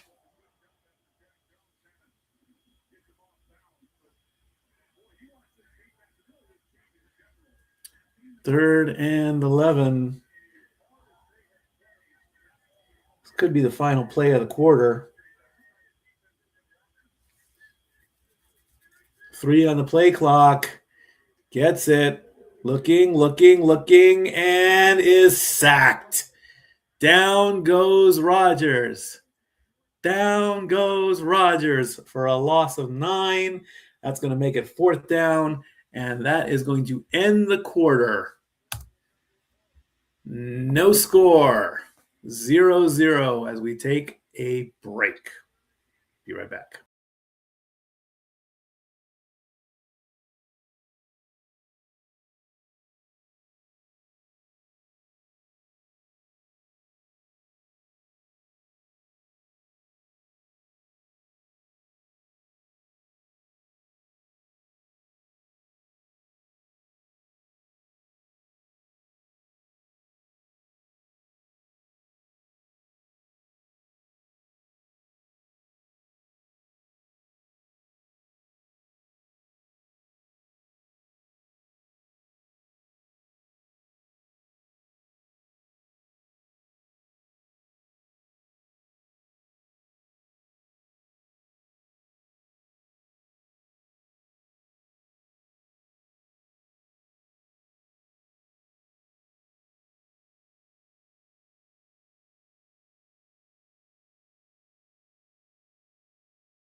128 days until the 2026 draft. How about that? Well, that'd be a good kick. That'd be a pun intended. That'd be a good kickoff to or the end of one season, the start of the next. Hey, I think I've done the draft, 3 years in a row, I think? 64th straight game, scoring 7 points or fewer in the first. For the Steelers, there's the punt. It's going to go to it's going to bounce and go into the end zone for a touchback.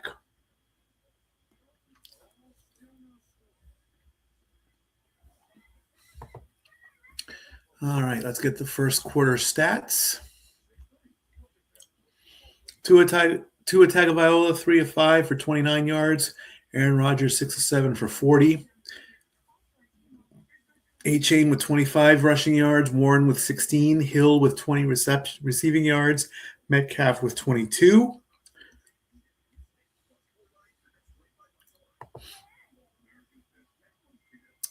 Three first downs for the Dolphins, 3 for the Steelers. No penalties, and 1 turnover being the interception by the Dolphins. Second quarter now. Let's see what the Dolphins do on the 20-yard line. It's going to be a handoff, and it's only going to be a couple of yards. Not very much there. As Wright goes up the middle for 2.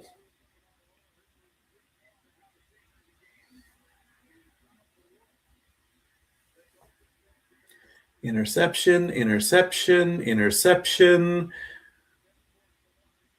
interception.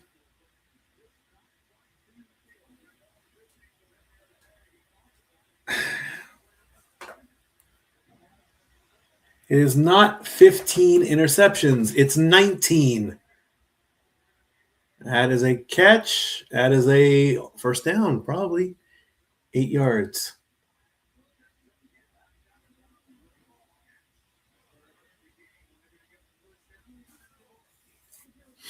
If I could have grabbed my phone quick enough, I'm going to be like, why are you saying 15 interceptions when ESPN says he has 18?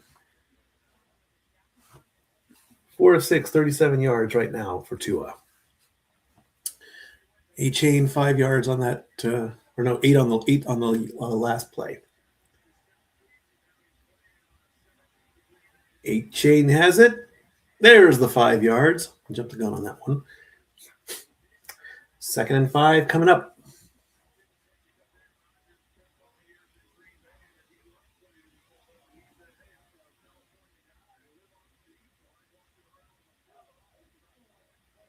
That is a big cone.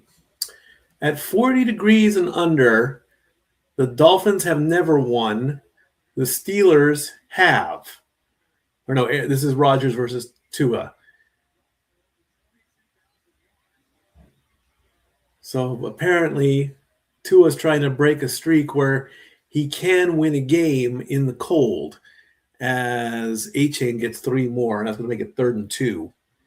Queen's getting in the face of somebody.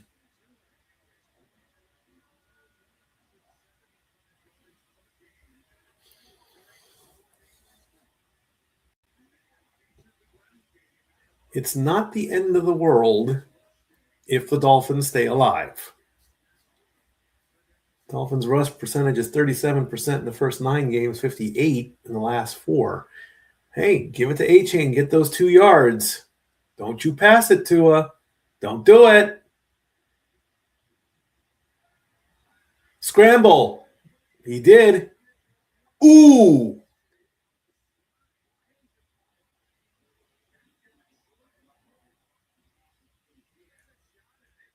He scrambled for it, and his neck bent the other way as he slid.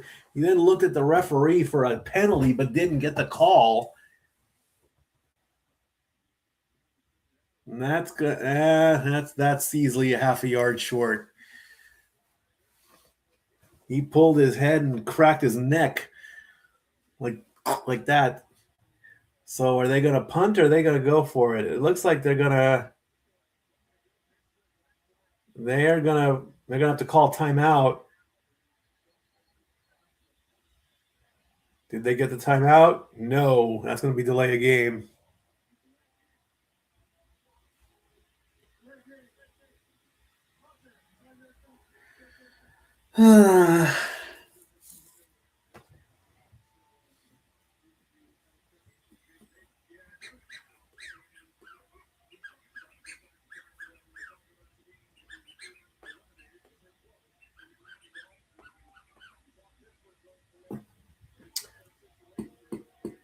It's 4th and inches. I say you should have gone for it, but what do I know? I'm just a stat boy.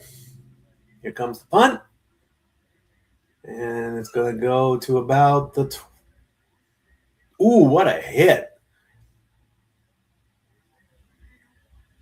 Austin got the catch right at the 29, and as soon as the ball touched him, that was a tackle. He got nowhere. He got nowhere on that one. No score yet.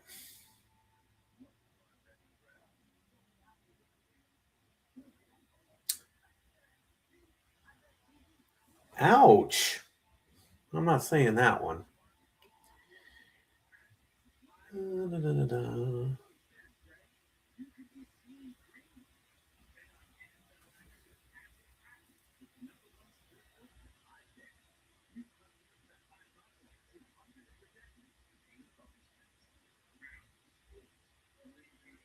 Looking for something. Go Steelers because I don't want the Dolphins in the playoff as long as they support Tyreek.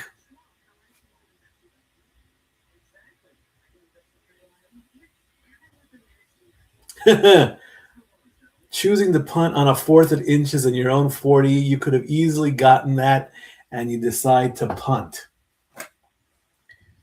Meow, meow, football. I agree. 4th and inches after a bad call like that, I would have gone for it.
All right.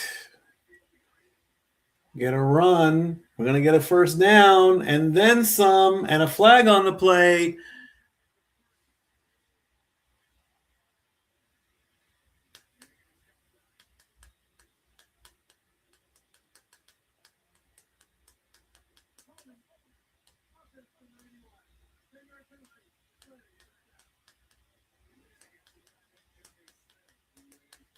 Holding was the call.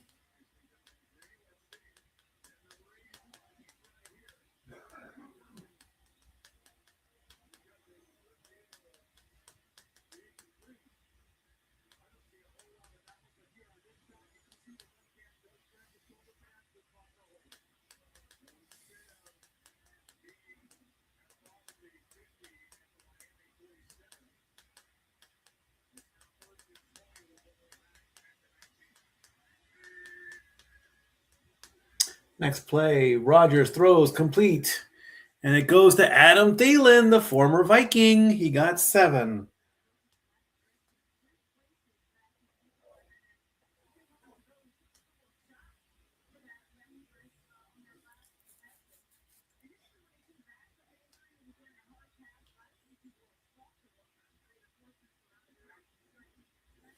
Next play, Rodgers throws complete. And Washington is still fighting, but they push him back to get 10. That's going to make it 3rd and 3.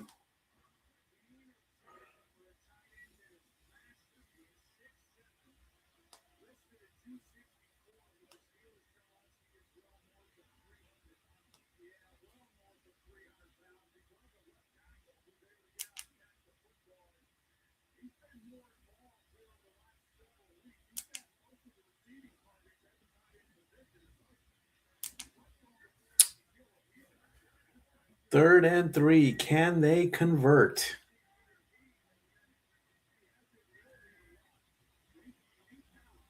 Rodgers looking, and that's a sack. Sack number 2. Loss of 7.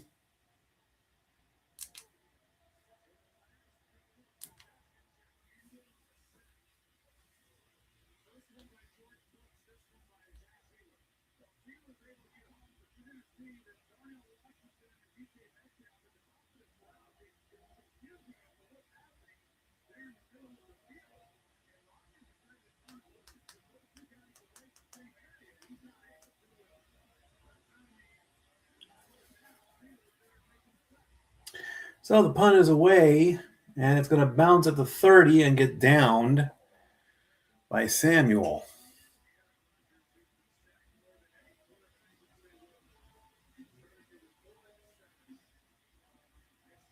Ooh, and he nearly lost his helmet. And with 8:35 to go in the half, still no score.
Bojangles.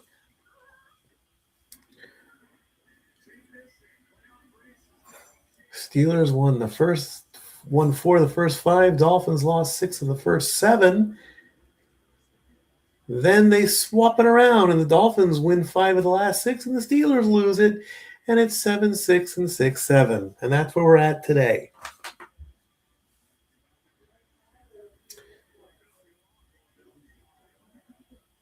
So let's see what the Dolphins do now.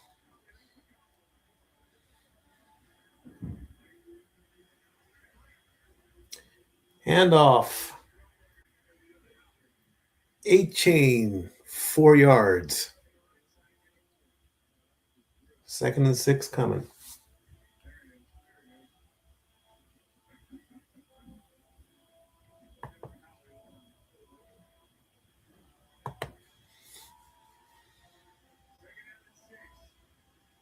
I said that.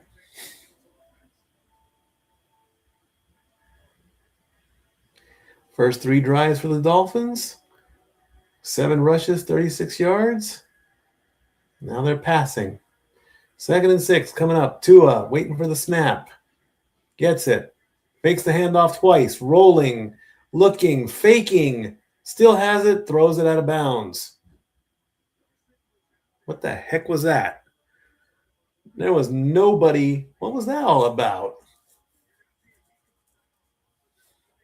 Fakes the handoff, rolls left, fakes the pass, and just hits one of the other guys. And the terrible towels are waving.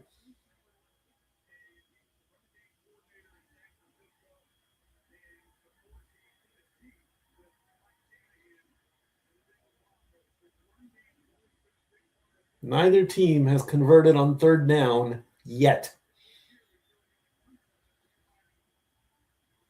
Looking, has it. Still has plenty of time. Throws. Completion. A-Chain gets 24 big yards for the first down.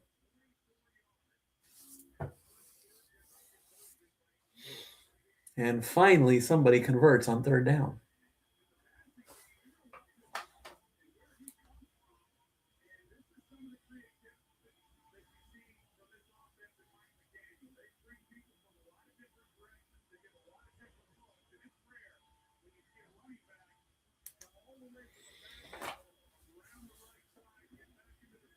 Six rushes, 37 yards, 2 catches, 23 yards for A-Chain. Handoff. Another 4 yards for Gordon.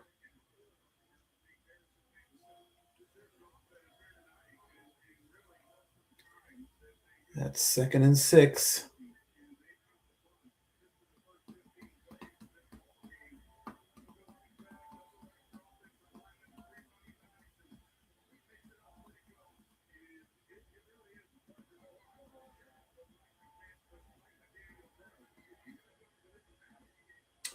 Second and 6.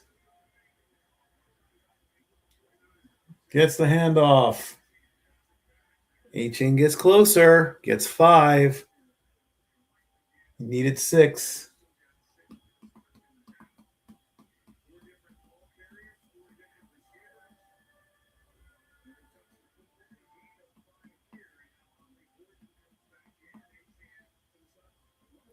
Third and 1. A-Chain is out. Why? I guess he needs a break.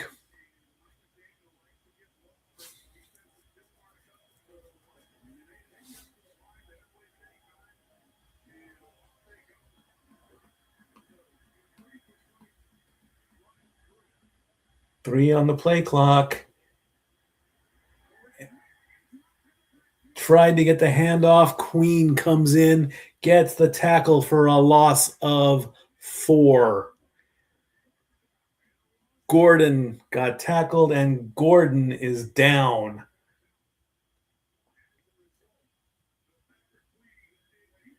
Queen just walked right through and just caught Gordon. Nothing. Gordon goes down. Gordon's not, hasn't gotten up yet.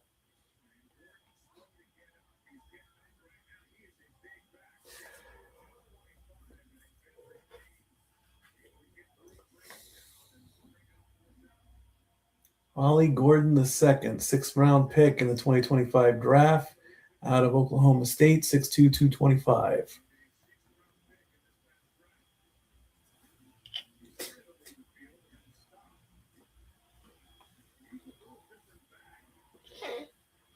Let's see. His arm took the brunt of it.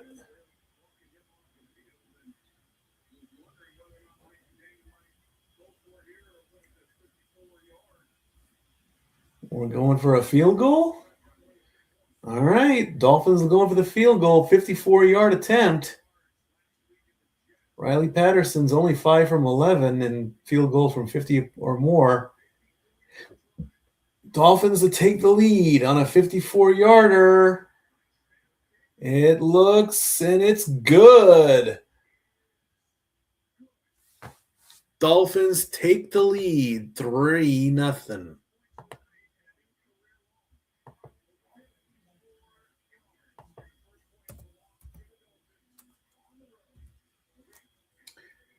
Five minutes and 11 seconds to go.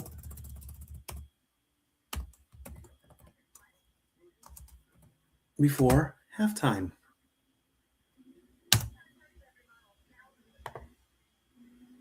Whoops. No, we don't want that. We want that. Be right back.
Six total touchdowns for Trevor Lawrence, huh?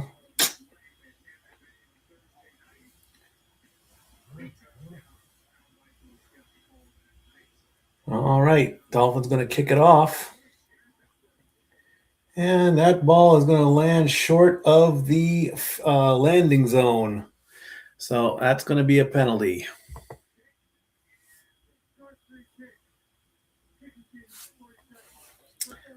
40, the ball goes to the 40, so that's going to give the Steelers some excellent field position.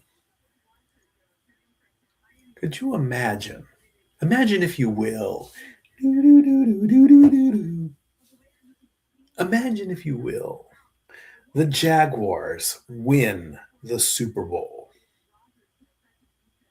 Do you really think Triple H is going to send a championship belt to Tony Khan?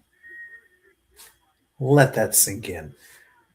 It is a pass from Rodgers to Smith, who gets 10 yards for the first down.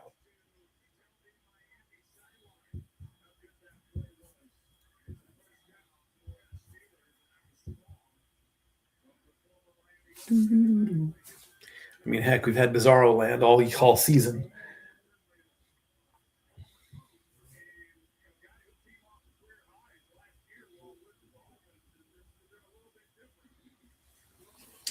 Where are the Jaguars? First place in the South, AFC South.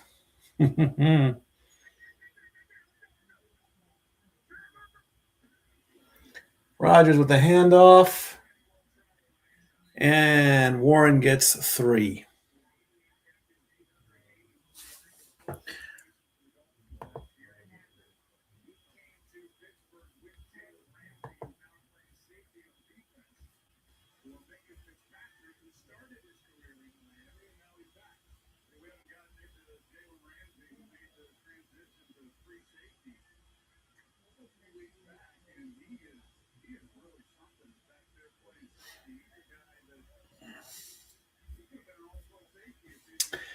2nd and 6 coming up. Hands it off. Fakes the handoff. That's a pass. That's a completion. That's a first down.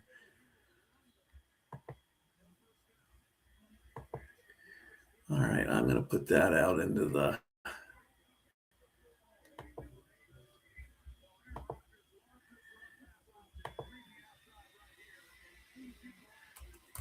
imagine, whoops, we don't need to do caps. Imagine, if you will, the Jaguars win the Super Bowl and Triple H sends a championship belt to Tony Khan. Rodgers throws, completion, and first down again.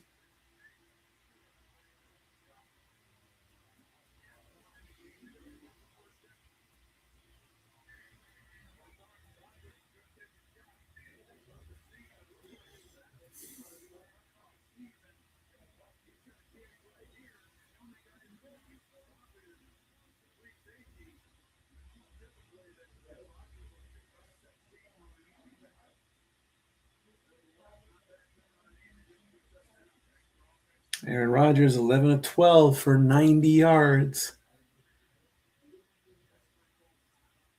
Pittsburgh calls timeout. Why?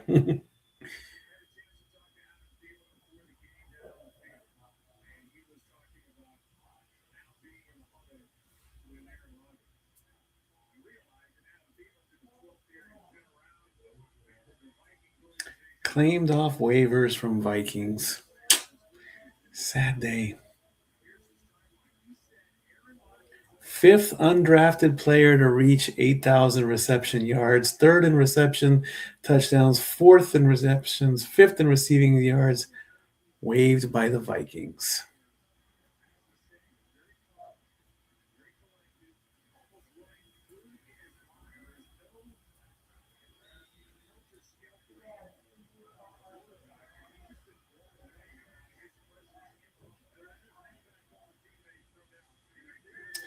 First and 10, 2:36 to go from the 24-yard line.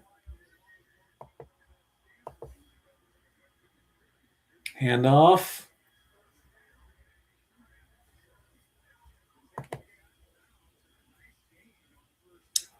Gets 4 yards. Gainwell gains 4.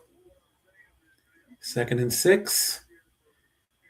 He was pushed out of bounds, so the clock still runs. Can they get off another play before the 2-minute warning?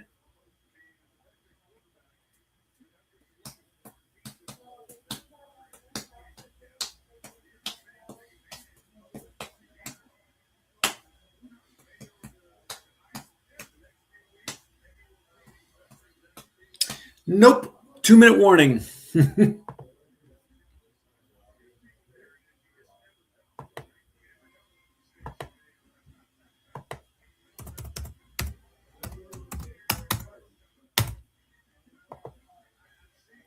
Be right back. 2-minute.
All right. 2 minutes to go. What to do at halftime? Well, see if we get rated for one. That'll be fun. Maybe this time I'll actually be here for it. Well, ESPN does Boomer's fastest 3 minutes. Take a look at the scoreboards. Steelers get the ball in the second half. Steelers are trying to get on the board before the end of the first. They are on the 20-yard line.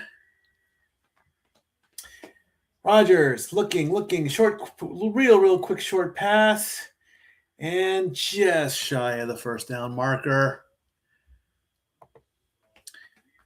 A gain of 5 makes it 3rd and 1. And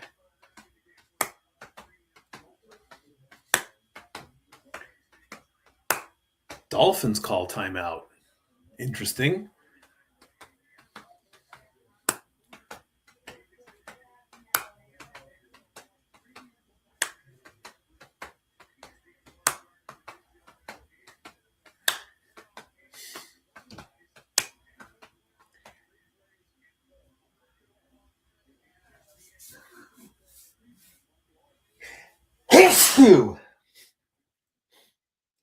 Merry Christmas. The buck stops here from Ventura, California. Well, you got your 15 seconds of fame there, sir, from Ventura, California.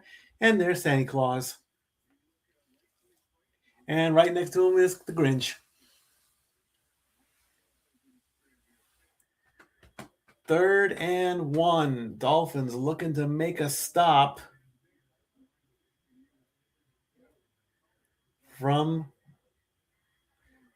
the 15-yard line. The Steelers have not converted on 3rd down. They have converted on 4th down. Can they convert? And the answer is no, it doesn't look like it.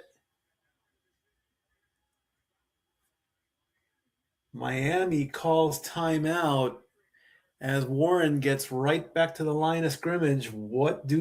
Do you go for it and potentially tie the game, or do you go for it and go for the touchdown, or do you just tie the game with the field goal? He just plows through everybody. He is definitely short. I don't even see where the ball is. Oh, there's the ball. Well, not his knee. 0 for 6 on 3rd down. I say kick it and go for the tie.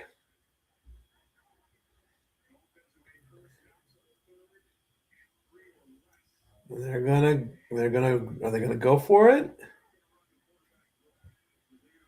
Yep, they're going for it on 4th and 1. I think they got that. They're the piles everywhere. Yeah, 1st down. Hayward with the snap up the middle, gets the yard, gets the 1st down. The clock continues to run.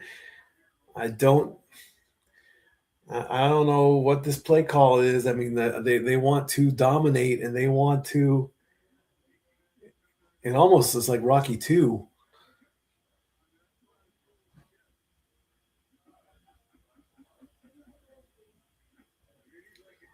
Miami is using their last timeout with 1:28 on the clock. I don't see. I would have saved it.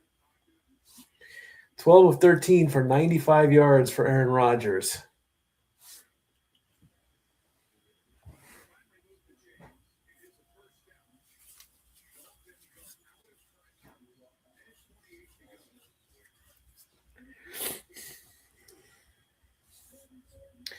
%64 red zone touchdown percentage for the Steelers.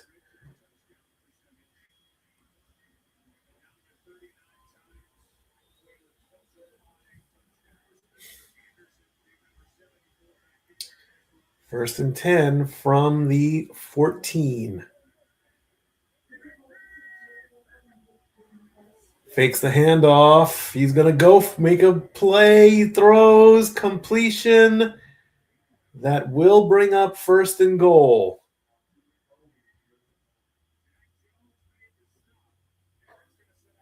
Gainwell gets 10.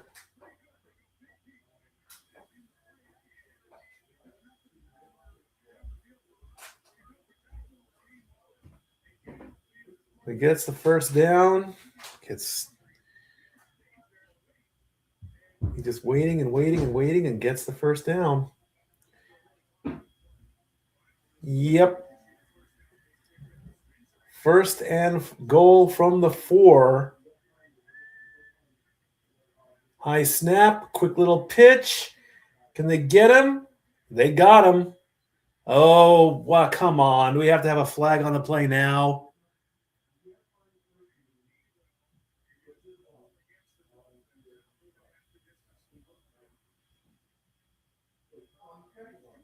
Face mask. Half the distance to the goal.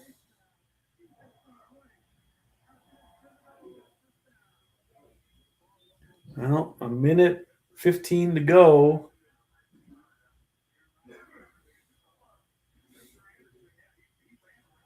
I'm calling a Steelers game with Aaron Rodgers as quarterback. Get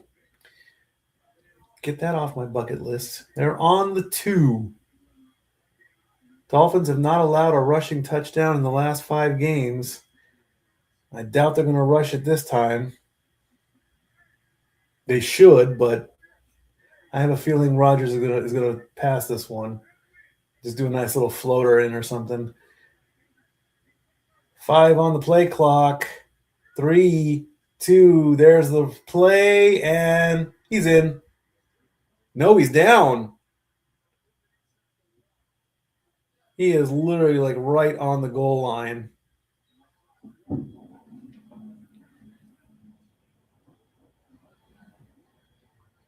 Yeah, he's landed right on the landed right on the 1-yard line.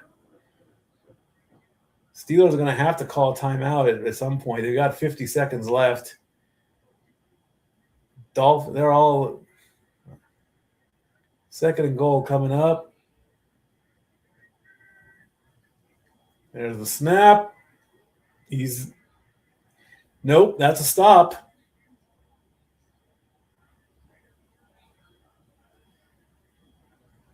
The clock is running down. The game clock is way ahead of the play clock, so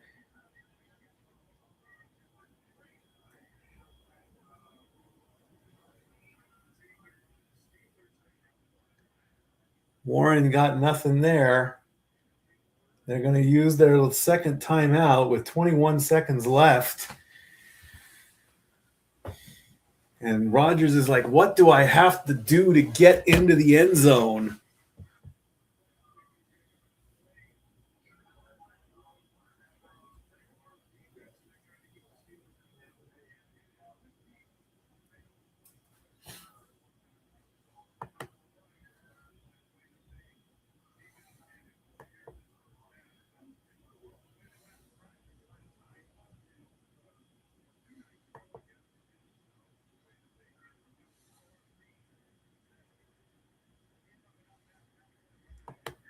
Right at the goal line. I think they're in now. They have to be in at this point. The Dolphins are saying no. Yeah, they're in. They're in. That's a touchdown. The Dolphins were saying no.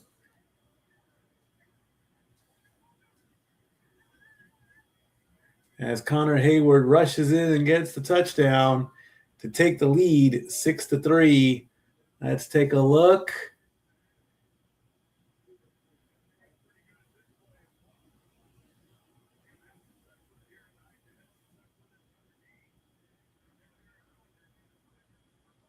And Rodgers just flexes. Kick is up, and it is good. And that makes it 7-6 with 17 seconds left in the half. So we will see what the Dolphins will do.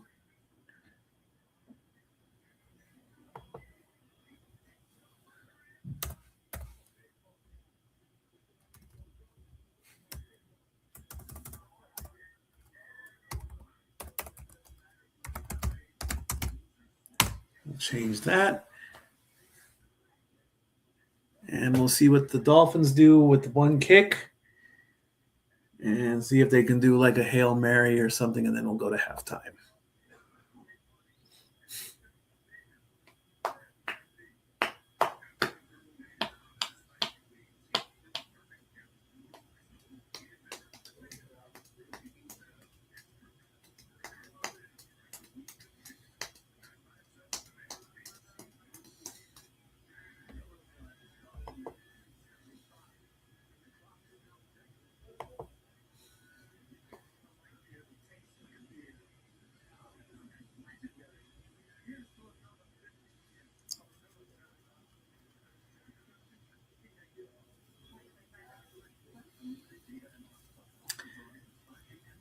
Do.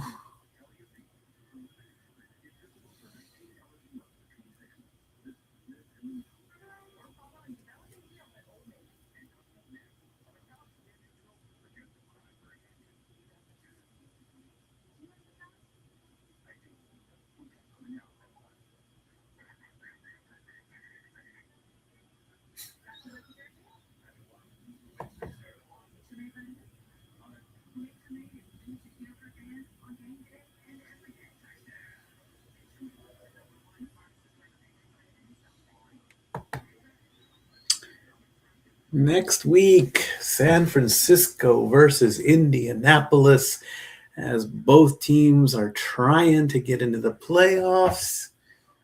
That could be a game and a season-ending game for the Colts.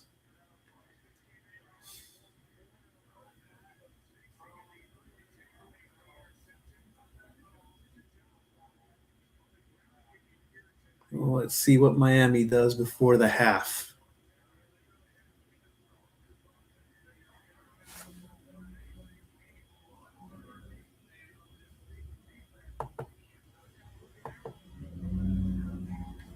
There's the kick. It's going to go into the end zone for a touchback.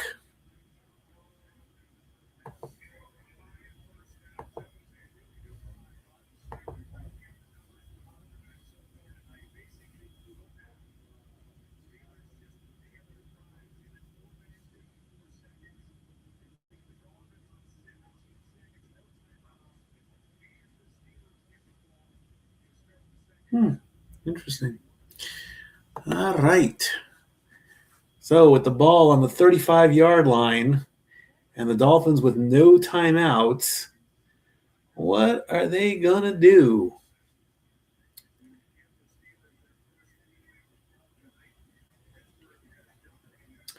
Are they just going to take the knee? Are they going to do a run play? Are they going to air it out? Let's find out. With 17 seconds, it's going to be a run.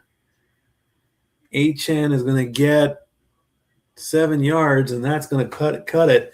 I don't know what they were thinking on that one, but that's going to make it halftime.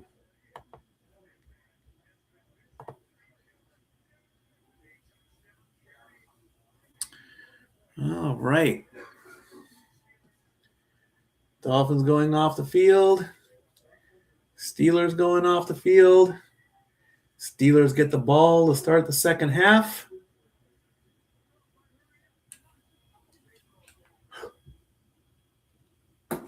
So let's take a look at the other things that are happening in the wide world of Schwartz. Pistons and Celtics. Pistons lead by 6, 103-97 with 4:37 to go in the fourth. Raptors are beating the Heat 83-79. About 10 minutes left to go in that game. Jazz are holding a 2-point lead over the Mavericks with just under 4 minutes to go in the first period. 29-27, first quarter, excuse me. Rockets and Nuggets are just getting ready to tip off, and the Grizzlies are playing the Clippers in an hour. Hockey. All about the hockey. All about the hockey. All about the hockey. Panthers and the Lightning in another battle of Florida. The Panthers are winning 5-2. My Duckies are holding on. They've got a 2-1 lead over New York with only 21 seconds left. So that's going to be a finish pretty soon. The Jets and the Senators just got started in the third. Jets are up 2-1. Preds are beating the Blues halfway through the game, 3-1, and still no score between the Kings and the Stars. Can we please get a final for Anaheim? What's taking so long?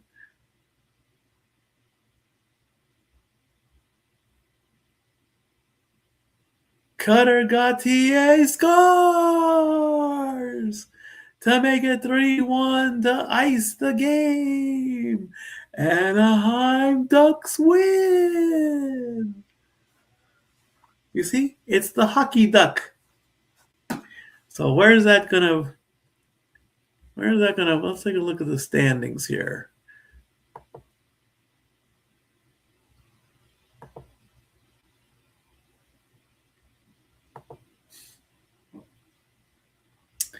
Let's see. Well, that's going to probably put the Ducks in a tie with Vegas.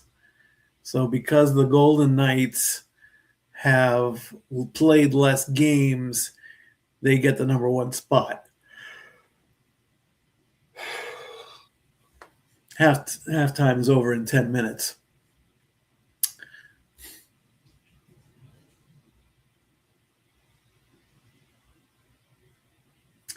And the Wild are in third place in their division. Well, how about that? The Duckies won. I know that I am way behind on my stats for hockey, and I'm going to quickly turn my camera off here so I can go get my hoodie because I am starting to get cold. Like I said, it was very, very cold today.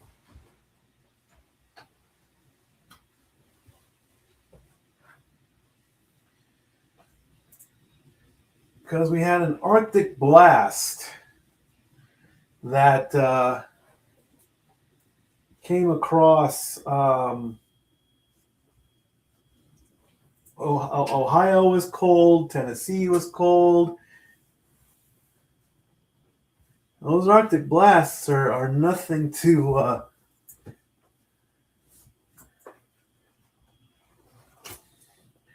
Michelle Obama on Jimmy Kimmel Live?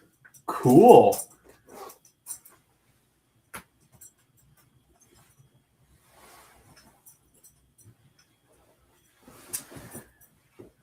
As we take a look at the Vikings beating the Cowboys.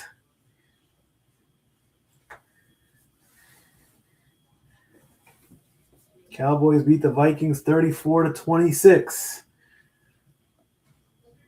As Chris Berman is doing his fastest 3 minutes.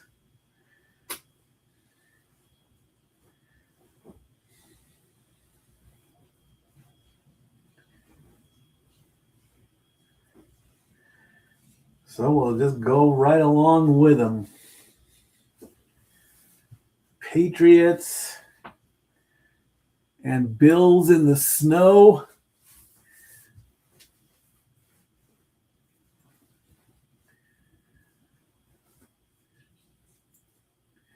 What a good matchup that was. Patriots end up winning 31-25. Then there were the Chiefs. Chiefs and Chargers.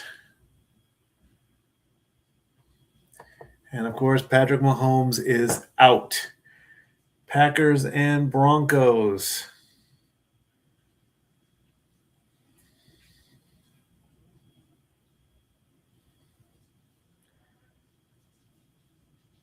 What a good matchup that was. Broncos win 34-26. They clinch their playoff spot.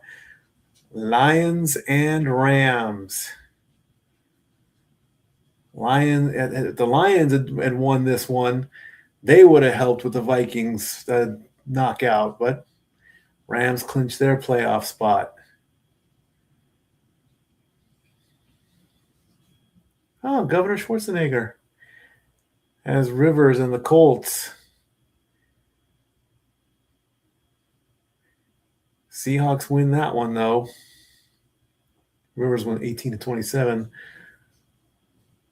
49ers, Titans. Titans did so well last week, but Brock Purdy wins that one. Bears and the Browns. This was the game that did it for the Vikings. I mean, the Browns, they did nothing. Literally. Well, they got a field goal, but 31-3 was the score on that one. That's the game that knocked out the Vikings. Eagles, Raiders. How was that? Jaguars and Jets.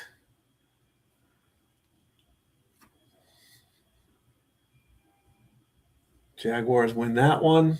Gives them the first place spot. Texans and Cardinals. Texans put up 40 over the Cardinals. Ravens and Bengals. Ravens shut them out 24-0. Saints and Panthers. Saints get a win on that one. Giants and Commanders. Both teams have been eliminated.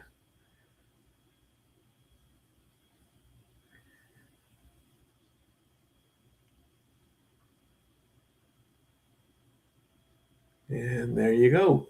There's your fastest 3 minutes from Chris Bergman.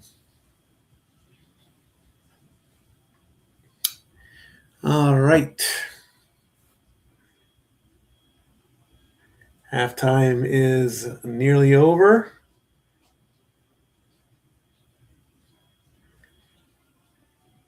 Looks like they put Big Ben in the Hall of Honor out there in Pittsburgh. So let's bring up the halftime stats.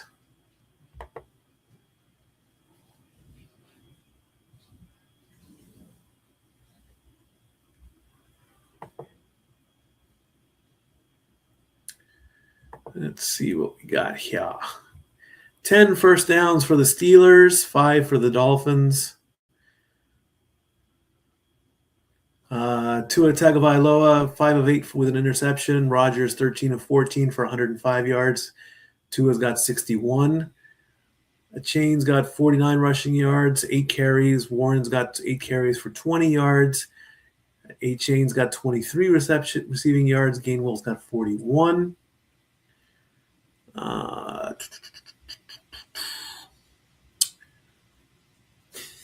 3 penalties for the Dolphins, 1 for the Steelers. Still 1 turnover. Possession is 17 minutes for the Steelers and 12 for the Dolphins. That's all the stats we got. We're getting ready to start the third quarter in about 3 minutes or so. Be right back.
All right, everything's all squared away. Da-da-da-da.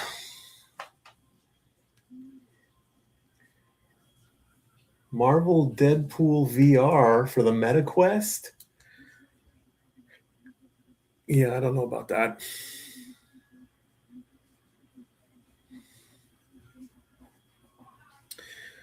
Take one last look at some tweets with the hashtag Monday Night Football. Da-da-da.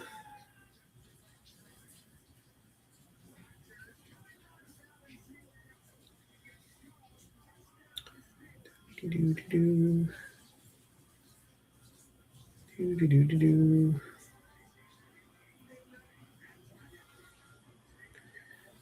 Do-do-do-do-do.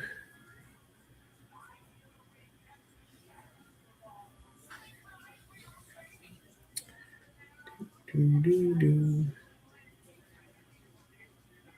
Do the Pittsburgh Steelers have what it takes to win the AFC North? Well, if they keep things going and take the lead, yes.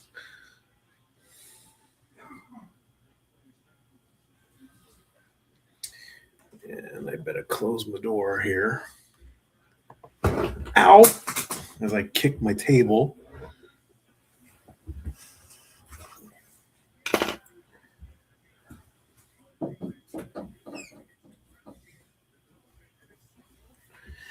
Doo-dee-doo-dee-doo. Dee-doo-dee-doo-doo-doo.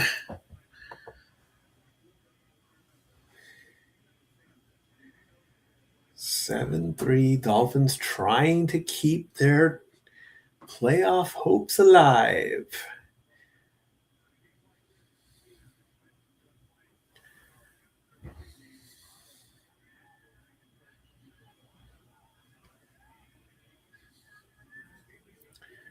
All right.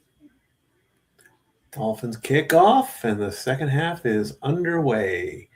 Back to about the 5, 10, 15, 20, 25, and tripped up to the 30.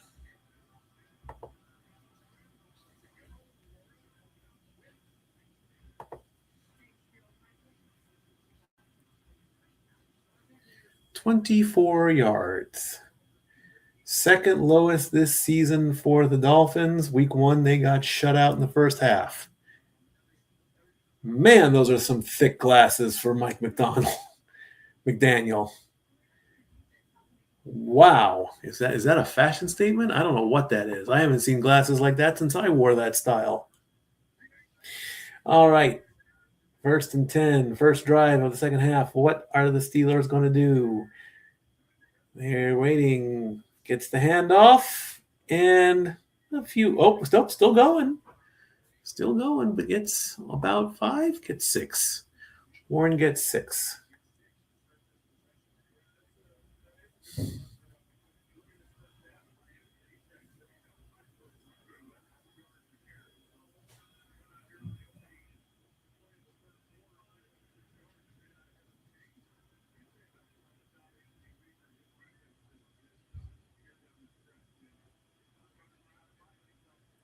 Second and 4.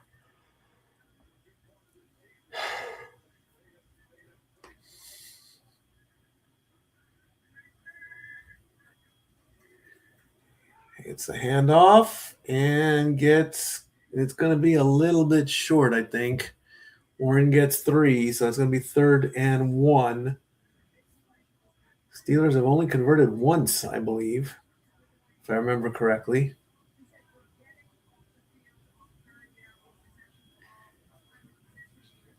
Yep, they got it. Warren gets 2, only needed 1, first down.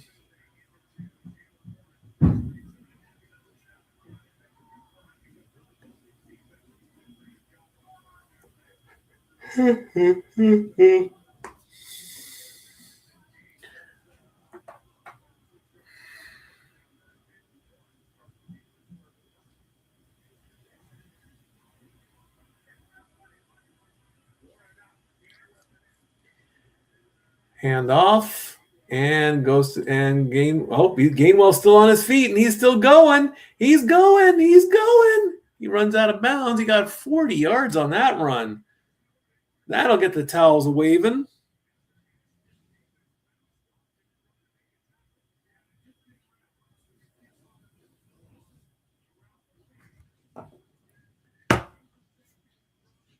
I'm going to call it 38. They're going to take him back 2 yards. Gainwell goes to his right, bounces off one tackle, and just takes off.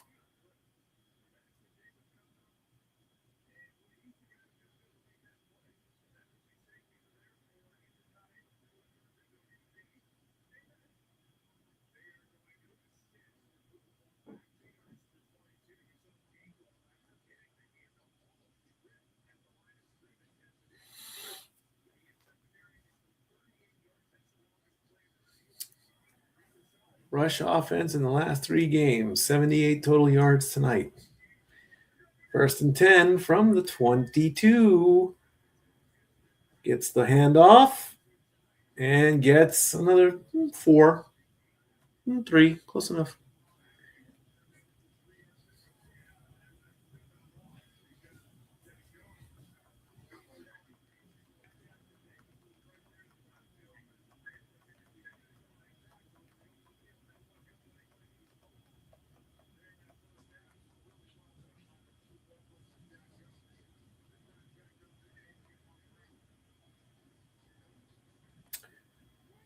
$52 rushing yards this drive alone.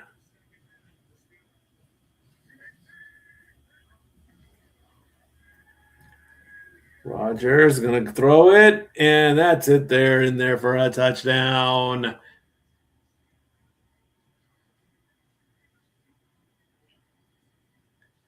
As Marquez Valdez-Scantling gets a 19-yard reception, and that puts the Steelers up 13-3.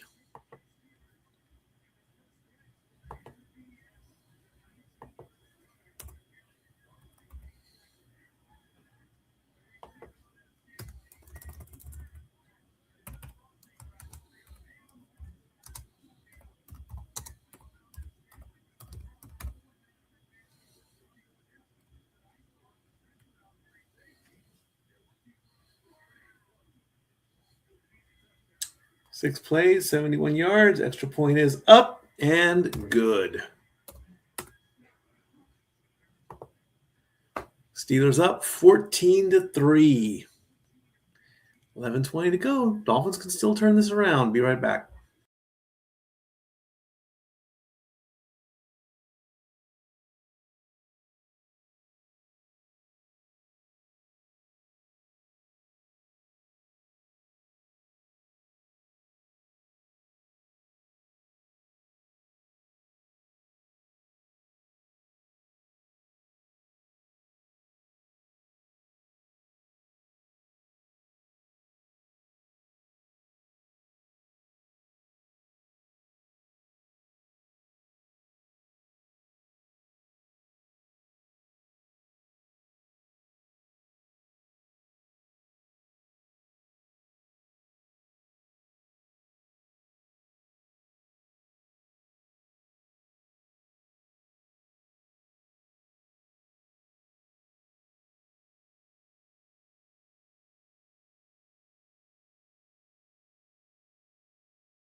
There goes the kick. And that's going to fall short. So that's going to be a penalty. So the Dolphins get some good field position.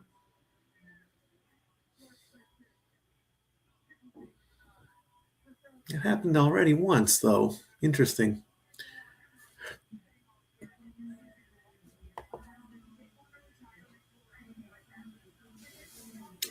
(14 of 15, 124 for Aaron Rodgers. Ranked 5th overall in completions, 5th in passing yards, and 4th in passing touchdowns.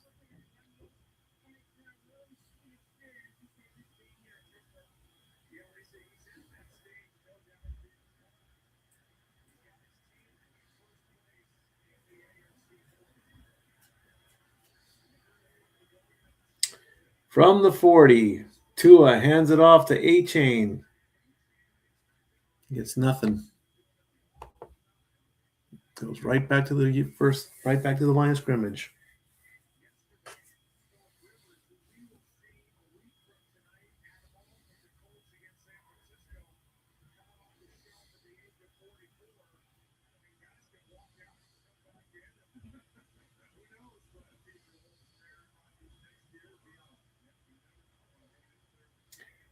Dolphins season 27 points in the third quarter. Ties with the Raiders. Tua looking, gets a short pass. Completion only gets a few yards. 4 yards to Ingold.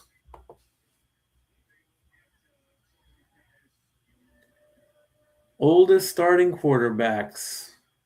Kirk Cousins and Matthew Stafford at 37, Rodgers at 42, Phillip Rivers at 44. Wow. And me, the Statboy, at 48. 10 minutes to go. Dolphins 1 of 4 on third down. Tua is rolling, and that's a sack. They got him. No. Ramsey with a sack, loss of 14.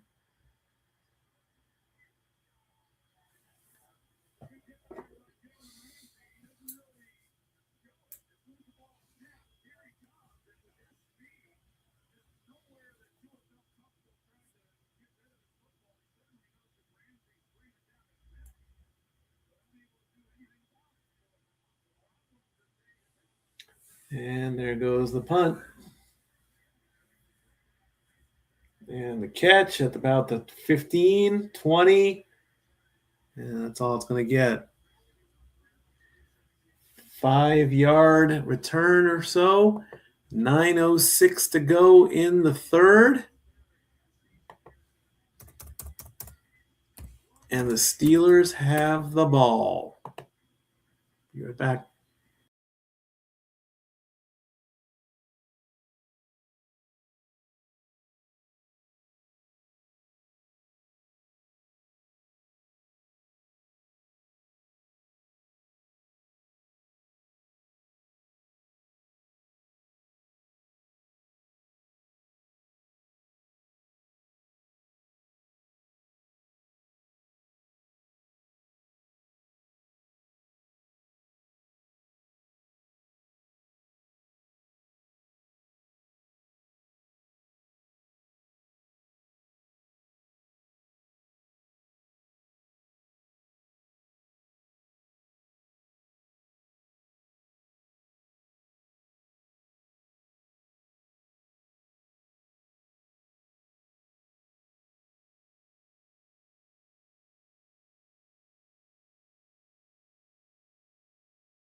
All right.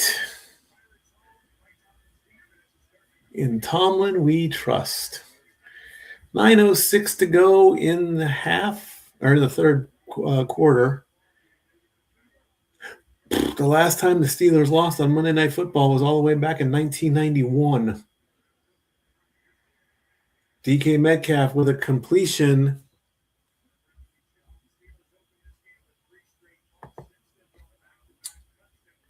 And that was 5 yards. So it's going to be 2nd and 5 as the clock runs down. Another quick pass and a tackle. Gain of 2 on that one. As Washington makes it set 3rd and 3.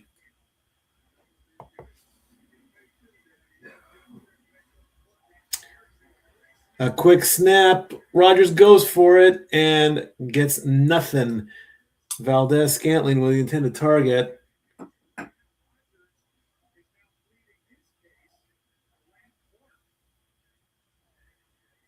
And that quick play, they were in the middle of a replay there for DK Metcalf. So that's going to bring up 4th down.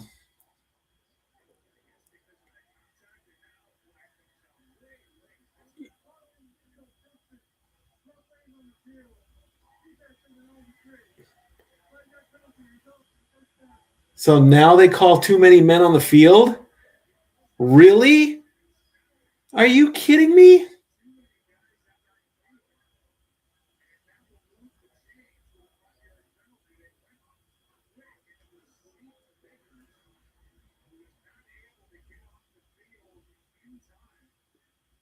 He wasn't even part of the play.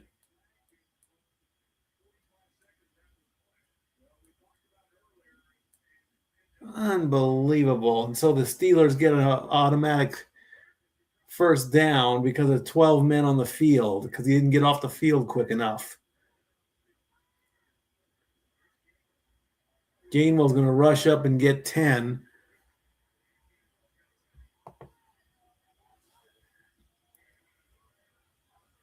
To go from 3rd and 3 and to get a penalty and get a – come on.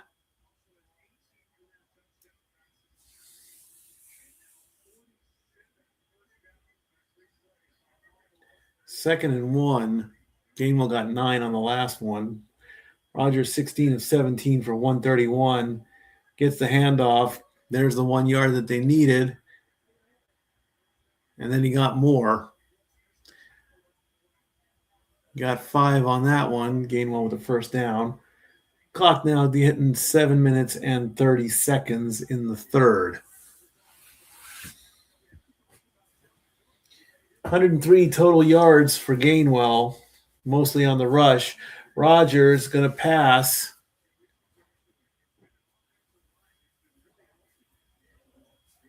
Going to get 5 on that play.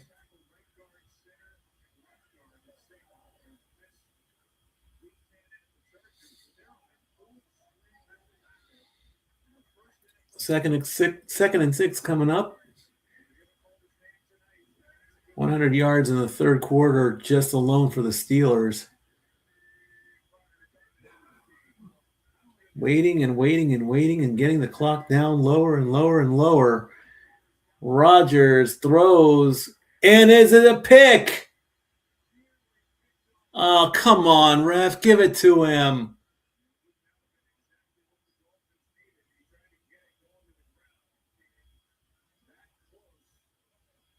Ball came out loose as he hit the ground.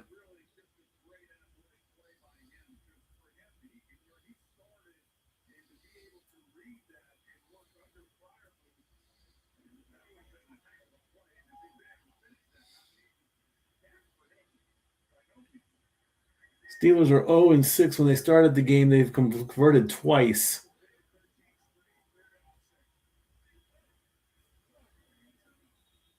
And they call timeout before the play clock expires. So that's 1 timeout for the Steelers at 6:39 to go.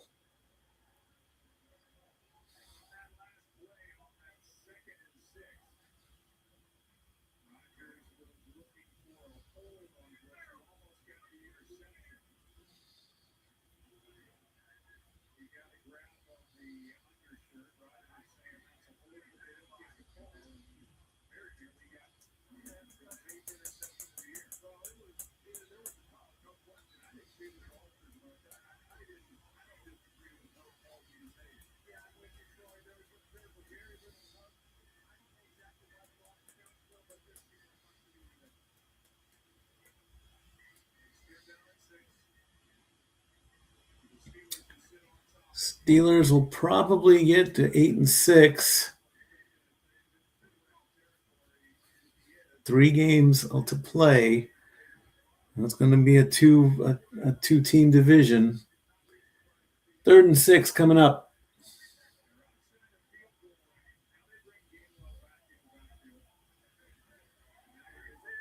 Waiting to get the play. Gets it. Looking for 6. Gets it. Freiermuth gets 16. That'll bring the clock down below 6 minutes.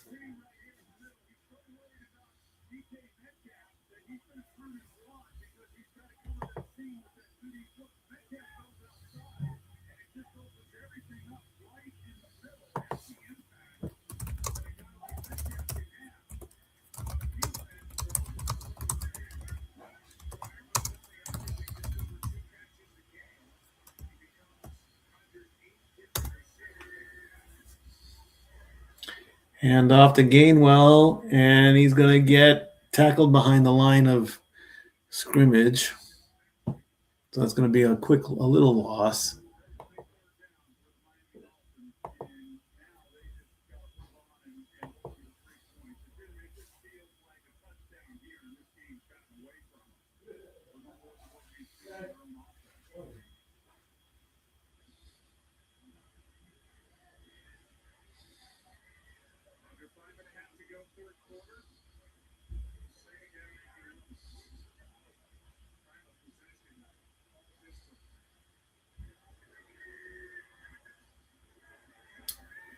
Rodgers, he throws that one away.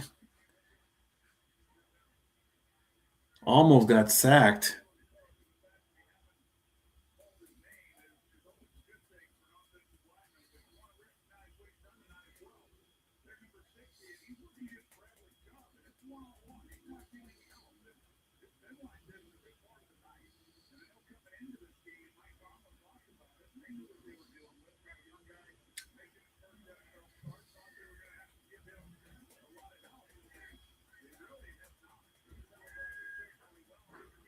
Third and 11.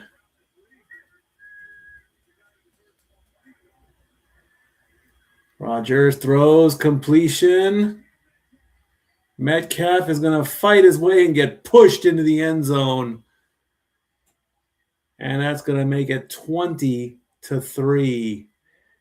Metcalf is now hyping up the crowd. 28-yard reception.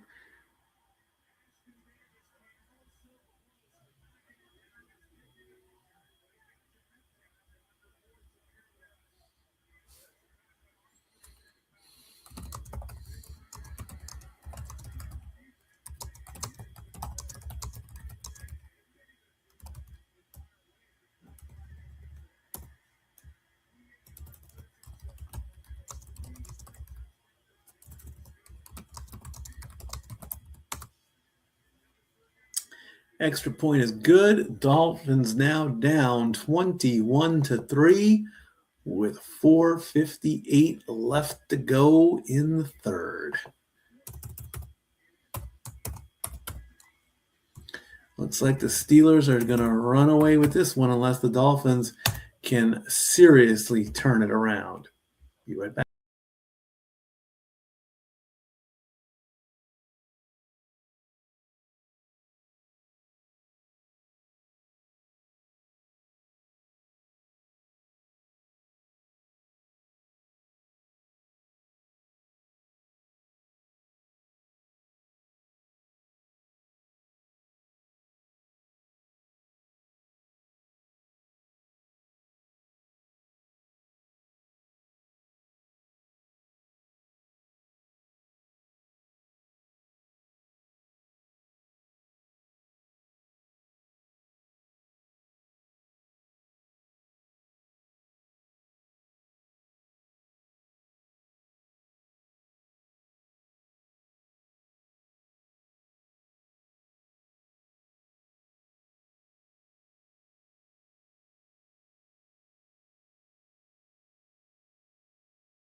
19-22, 180 for Aaron Rodgers. He can just cruise to victory.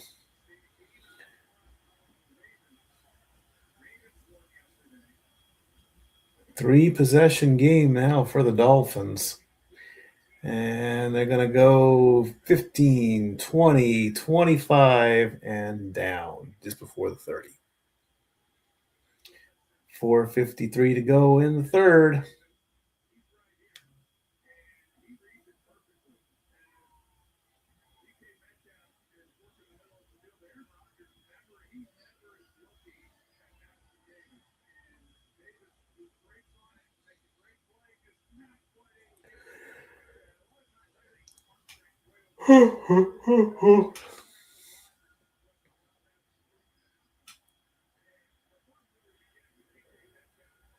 DK Metcalf, 3 receptions, 55 yards.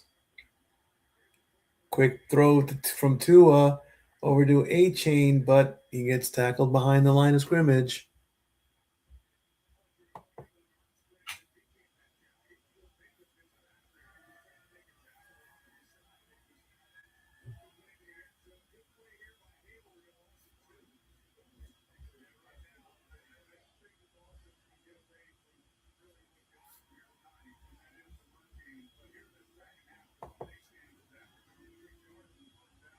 Second and 12 coming up. And the clock will get just above 4 minutes. Tua gets the snap, throws, and nearly picked off, but incomplete. Waddle was the intended target. Highsmith got a hand on it. It's going to make it 3rd and 12.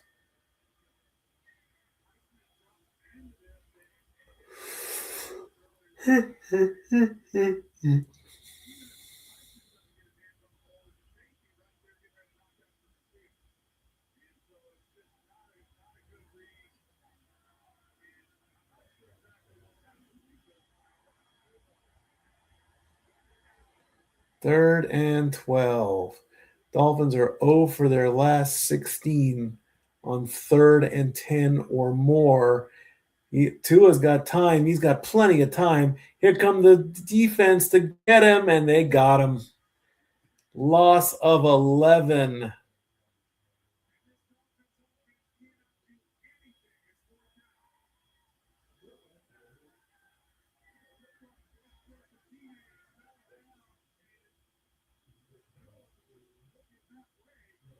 Tua was looking for anybody, and then he just waited way too long, and he didn't even see him.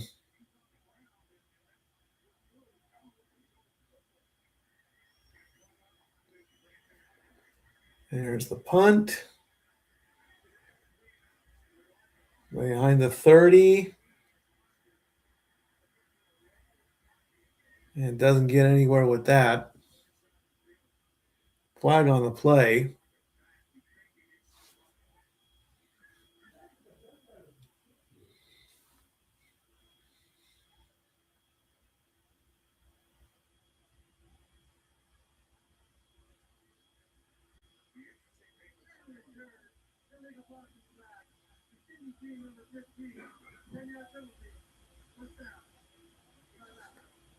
Was that who I thought it was?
Nope, not who I thought it was.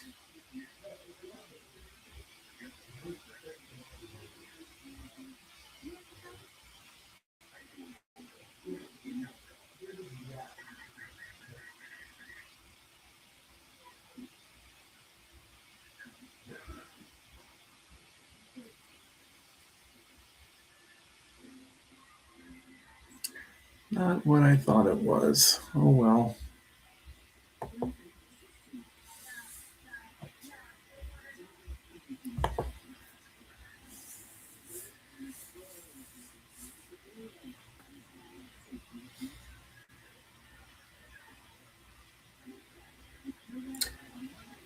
Week 16. Brock Purdy against Phillip Rivers.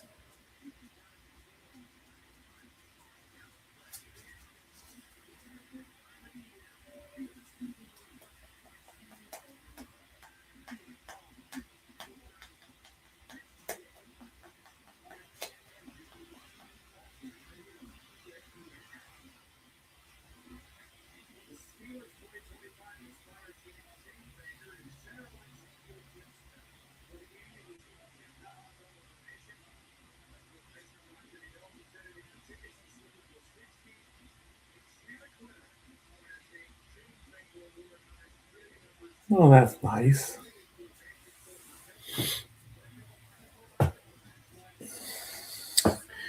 All right, 1st and 10 from the 19-yard line. Rodgers fakes the handoff, and Washington drops the ball, literally incomplete.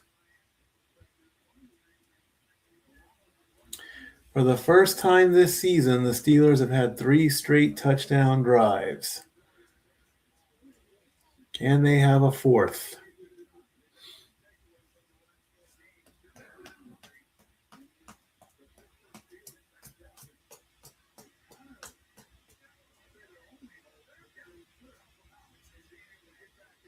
Second and 10.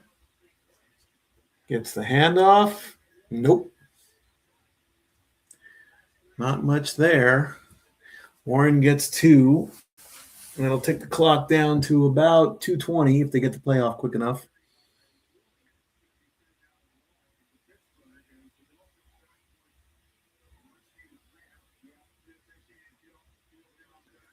"166 career games with 2 or more passing touchdowns. 3rd and 8 coming up. Steelers have converted every time since going 0-6. Can they make it 5 for 5? Their last.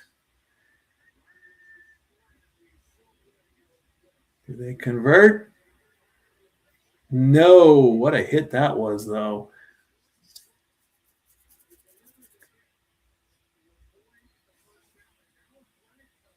Oh, come on.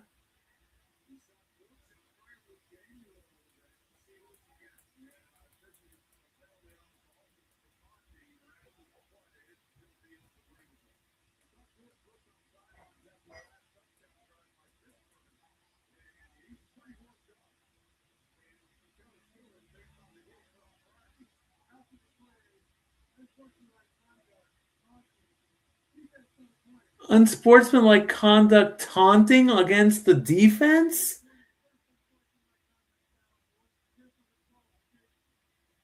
What the hell? There's the hit. Where's the taunt? They both get up.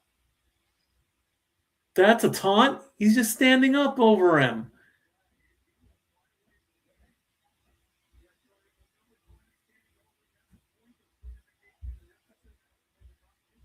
Unbelievable.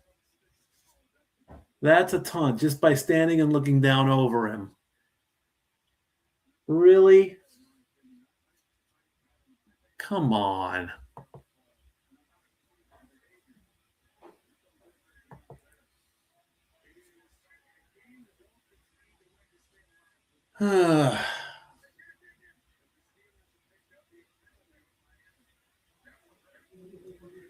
Less than 2 minutes to go in the 3rd. There's a run. And Gainwell gets 9. Let's see what social media has to say about that, if anything.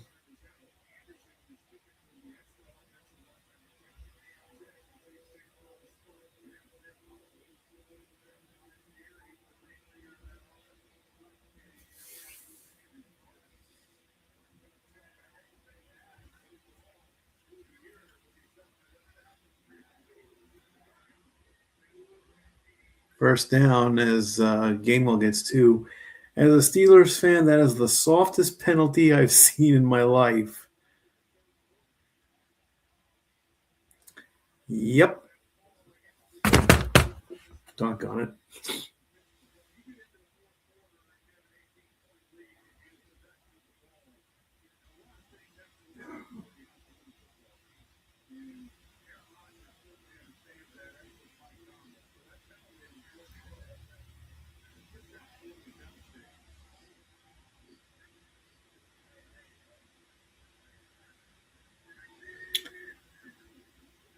One final play to end the third. A flag comes out. Rodgers is going to scramble. But I have a feeling that they're probably going to be against the Dolphins. I wouldn't be surprised.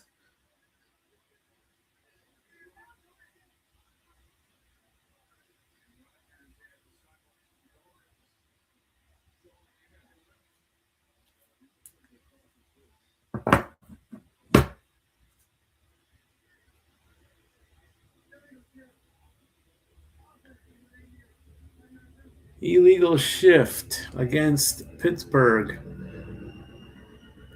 It's going to push him back 5 yards. Make it 1st and 15. And it looks like that's how the third quarter is going to end, on a penalty.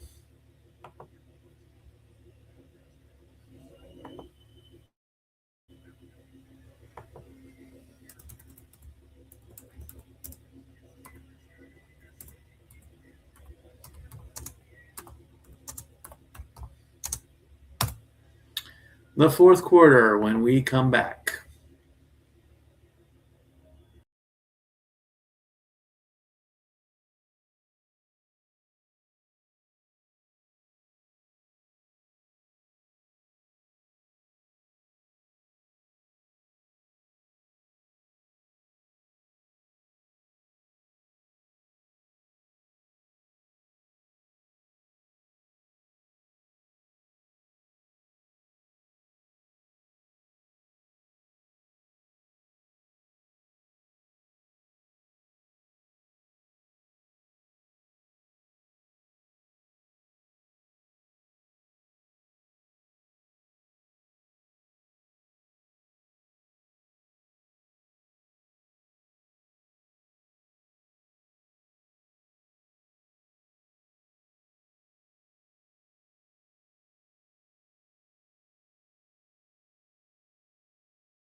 All right, let's get this fourth quarter underway. Steelers at the 49.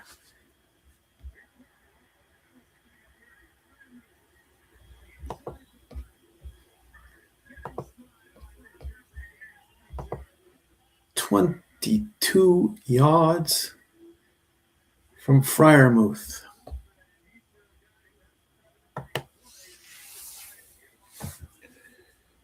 Three receptions, 45 yards.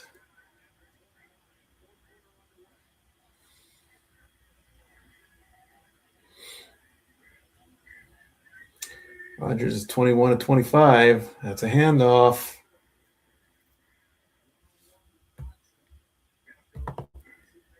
As Gainwell gets 5.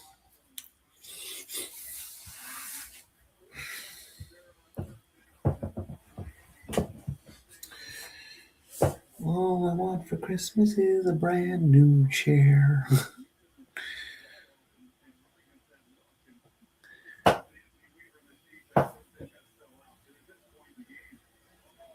right, just under 14 minutes to go. 2nd and 5.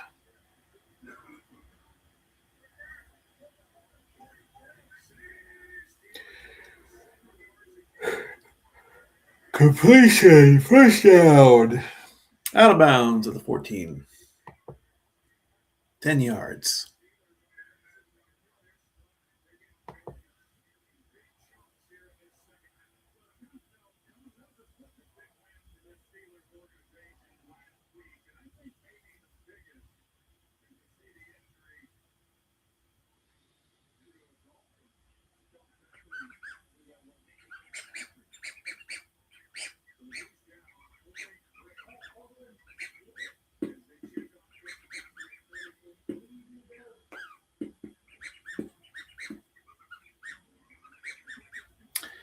Fitzpatrick is down.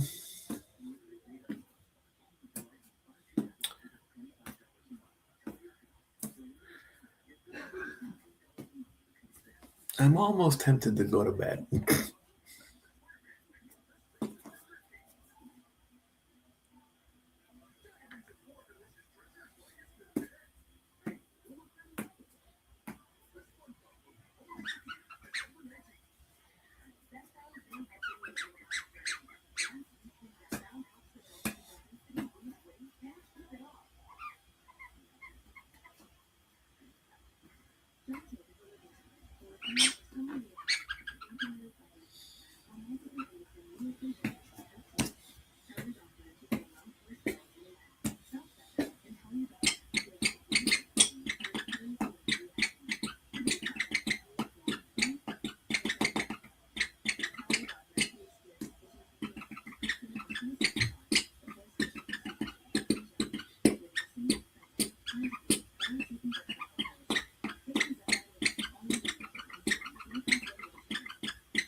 Commercials. Don't make a mistake without one.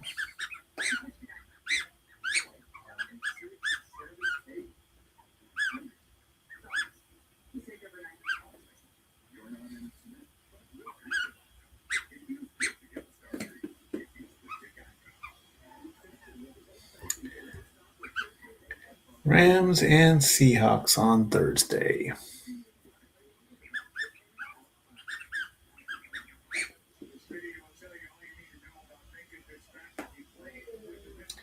Fitzpatrick getting up off the field.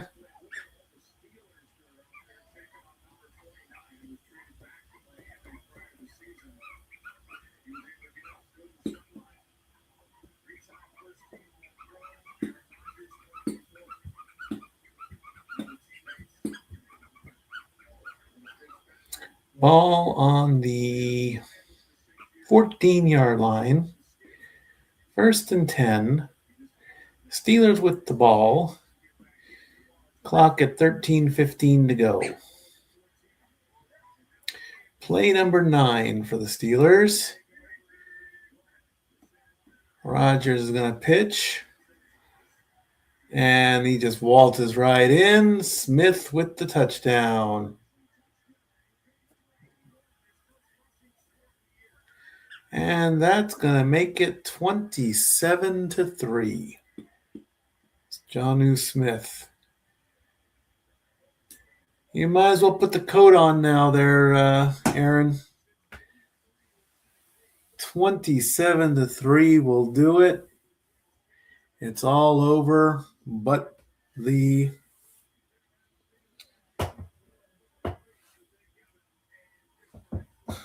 hat.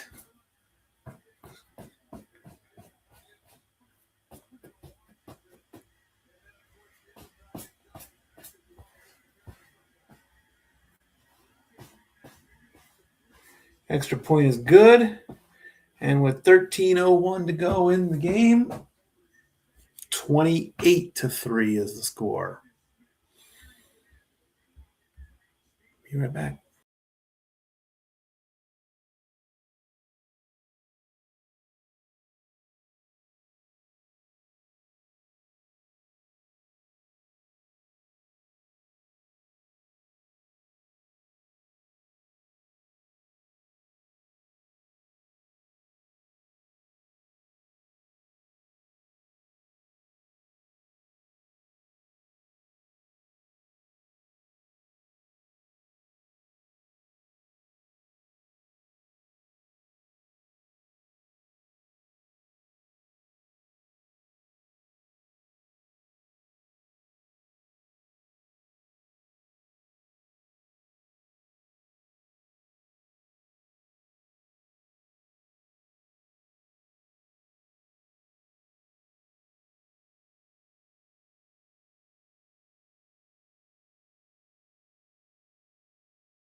Kick 5, 10, 15, 20, turning to his right, 25, 30. Nice return there. As Joe Buck has been given an award just like his dad did a while ago.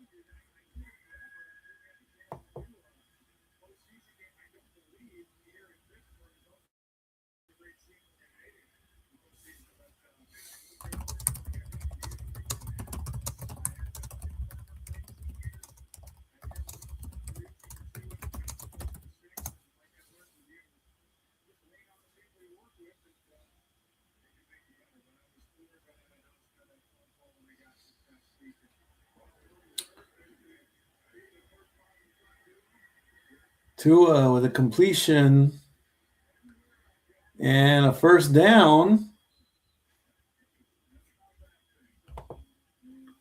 as A-Chain gets 14.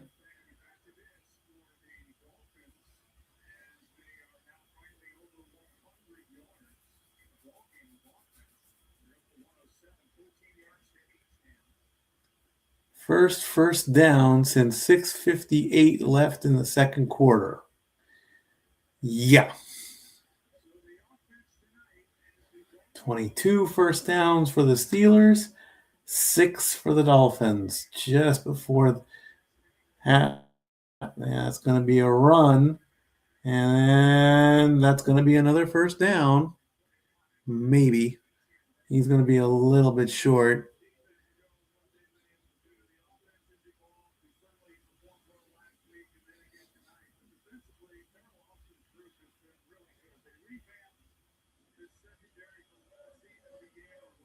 Clock winding down.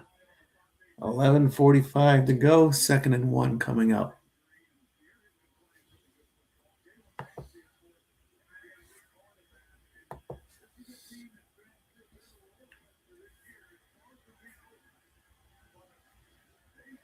Second and 1, 2. Why aren't you running the ball? You got the completion, though. I still would have run it, though. Waddle gets a first down as he picks up 16. And now Waddle grabs his knees.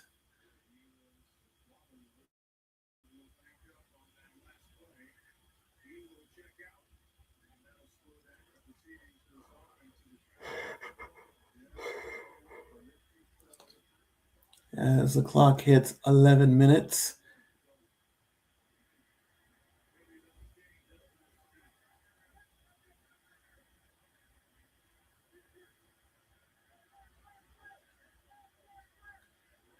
Three, two, one, get it? They did. All right. That's a catch. That's a completion. That's going to be 1st and goal for the Dolphins. As Waller gets 20, it's going to put them to the 6.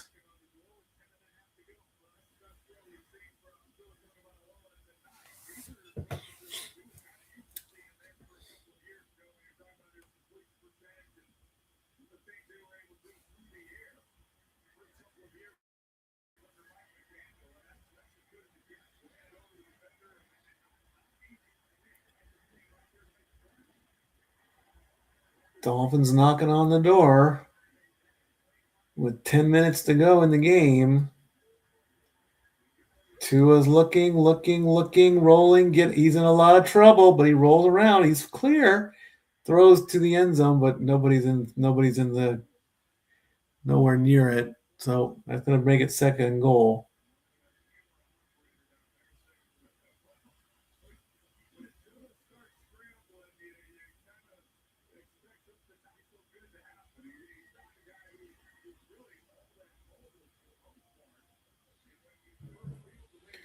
Nine of 14, 115 yards for Tua.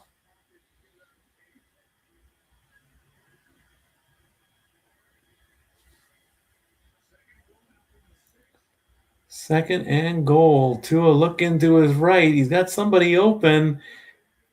And is that going to be a touchdown? Yes, it is. As Waller brings in the catch. Darren Waller gets a 6-yard reception. That's going to make it 28-9.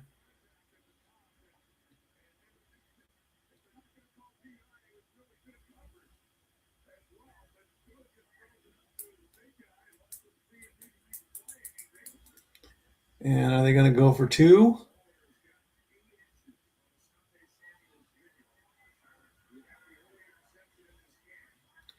Looks like the Dolphins are going to go for 2. They have done it only once this season, and they got it.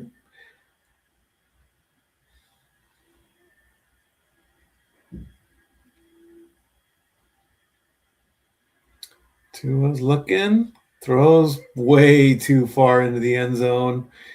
2-point conversion is no good. 6 points only for the Dolphins, and that makes it 28-9 with 9:41 to go in the game.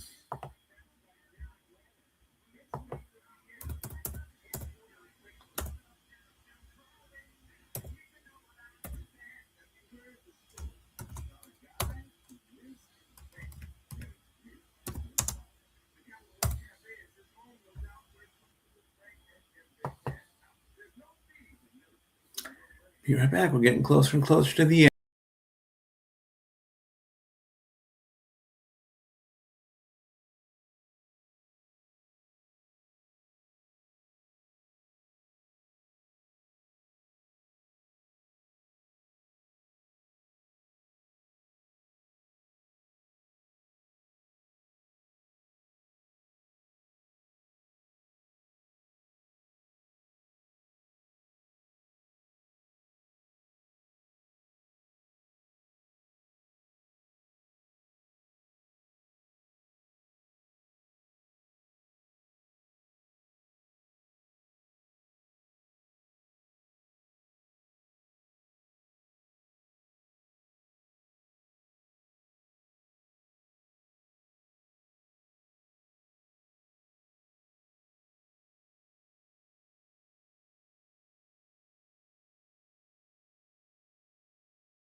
All right.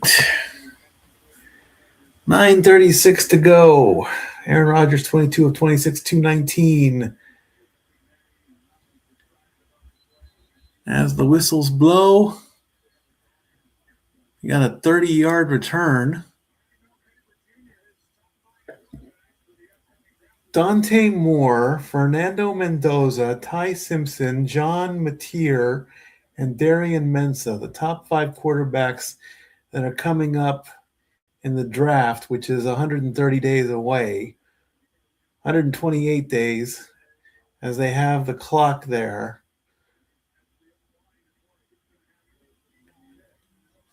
And the clock is now below 9 minutes, 2nd and 9 to go. It's a pitch. And Johnson gets 3.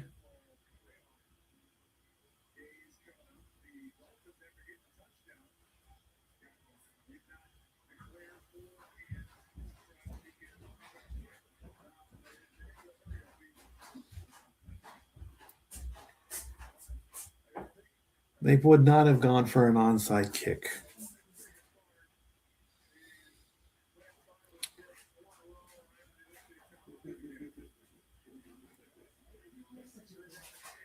From the 40, 3rd and 6, 5 seconds on the play clock. And now he calls a timeout. Why? Because there's 8 minutes and 6 seconds left. What is this? Oh, am I getting Scooby snacks? All right. Well, not the whole bag. Don't give me the whole bag. They belong to you. It's not a whole bag. I'll take a couple. Not a whole bag. Well, I'm good with what I have. So just either put them back or give them to Scooby. See? Scooby snacks.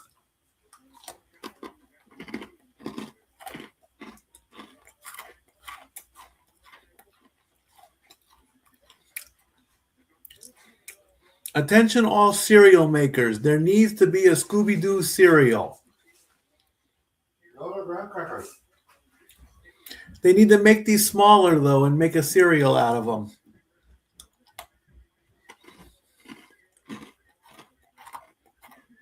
And no marshmallows.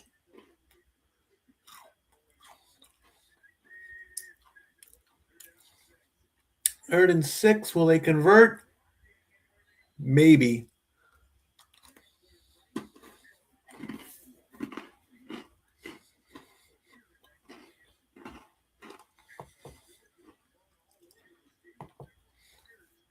And give them the first down. And the clock keeps running.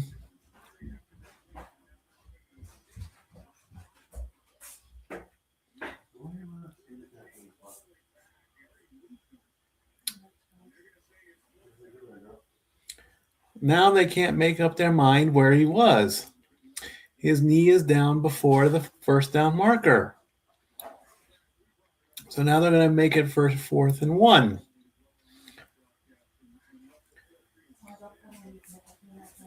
So how about you just punt the ball and be over it already?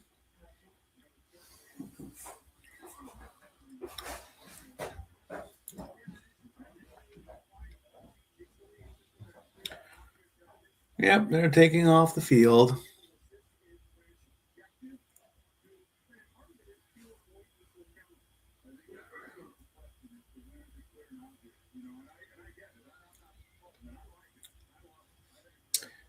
"17 punts inside the 20, 3 of them for touchback." That one was kind of low.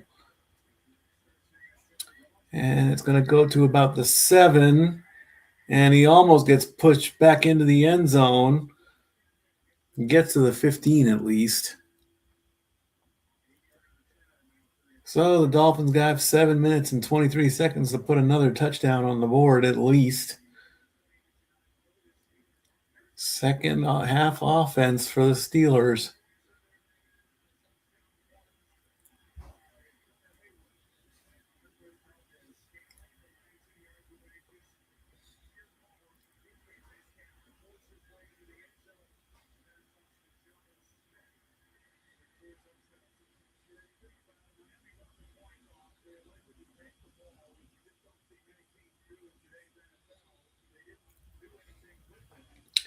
Do-da-da-day. Do-da-da-day. Dee-da-day-do. What about the 14-yard line? Tua's going to throw it, get the completion. And that's right. Are they going to give him the first down?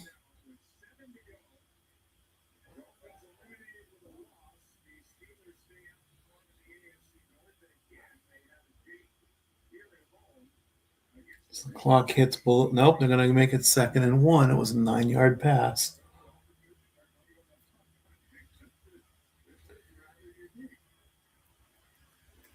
Yes, we know that the Dolphins will be eliminated as the clock runs down. 1 yard for a completion, for a conversion. Tua is looking. Got the completion, got the first down. Come on, Hill. Come on, Hill. Get out of his face. It's not worth it.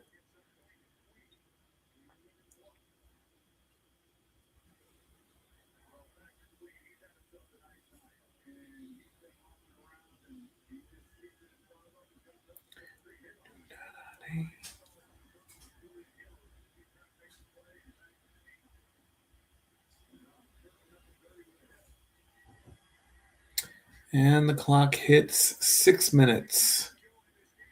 Tua in trouble, and that's a sack. Hayward gets him for loss of 7.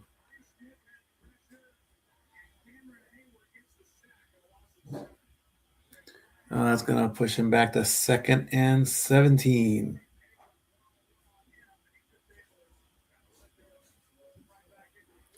As the clock runs down.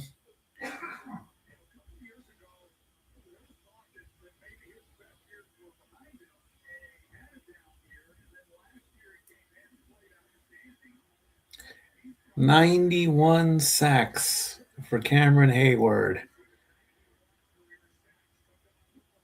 Tua gets it back, though. He gets back the yardage and then some from picks up 29 on that one is Dulcich. 5 minutes to go. Well, they got some yardage on that one.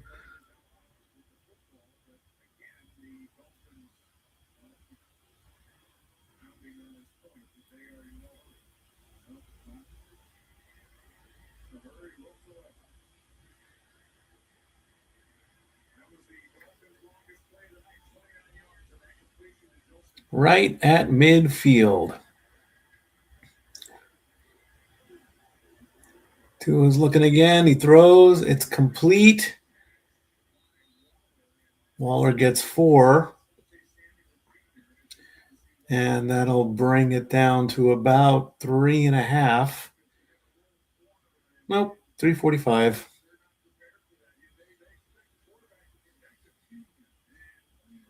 And there's Terry Bradshaw's name.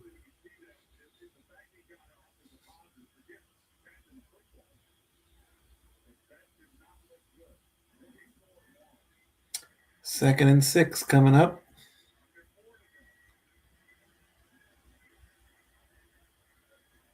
As the clock winds down, catch, completion, first down. As Waller gets another 9.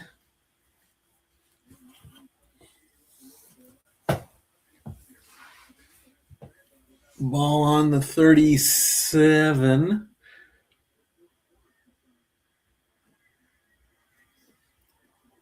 Tua throws, completes. Achane runs out of bounds, gets 6.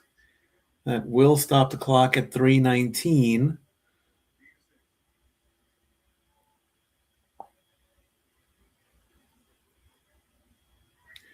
Play number 8. They're just running out of time, and their time is up.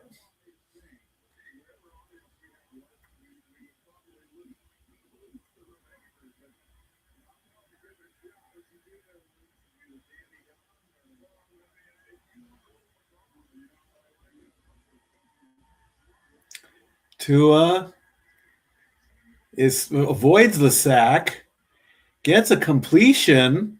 Achane is going to go down to the 12-yard line, gets another 18 yards. 3 minutes to go in the game. 57 rushing yards for Devin Achane, 61 receptions, 118 total. Ball on the 18-yard line.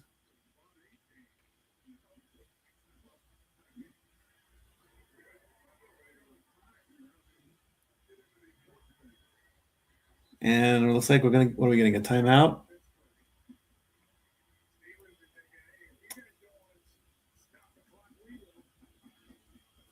Steelers use their last timeout. I don't know why.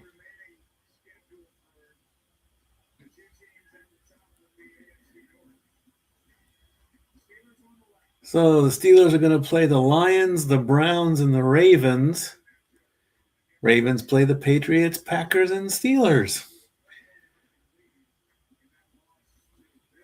So it could possibly be 8-6.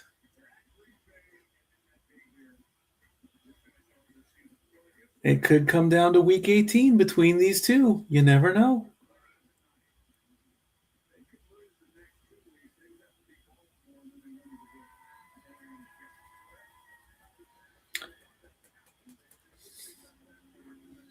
It's like two divisions could possibly have to go all the way to week 18 to determine a division champion. Tua is going to scramble a bit, throw to the end zone, and a completion and a touchdown. Dolphins get one with 2:32 to go. That's going to make it 28-15.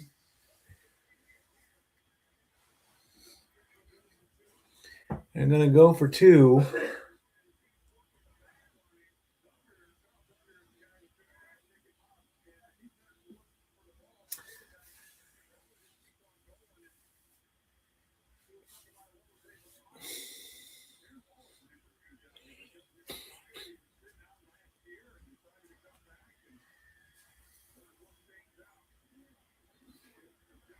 Nine plays, 86 yards. Let's see if they get the 2-point conversion. He's got someone over. Do something, Tua. Come on. Nope. That makes it 28-15. Well, why not do the onside kick?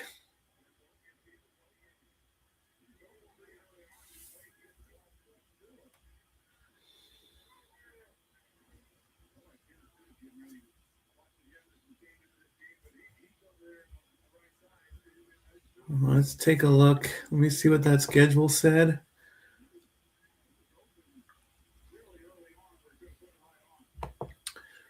Week 16.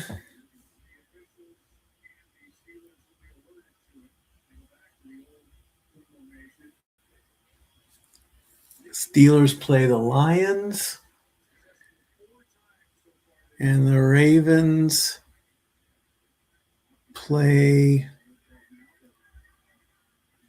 the Patriots.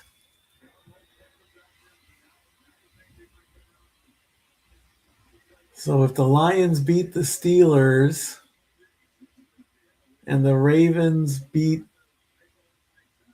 that would put them both at 8-7. And then they have to do another split in week 17.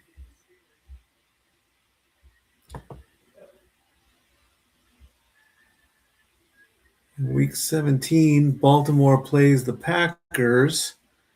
The Steelers play the Browns. So the Steelers would win that game pretty much easily. So then that would force the Ravens to beat the Pack. And that could set up a matchup for the division title in week 18 because they play each other. We shall wait and see.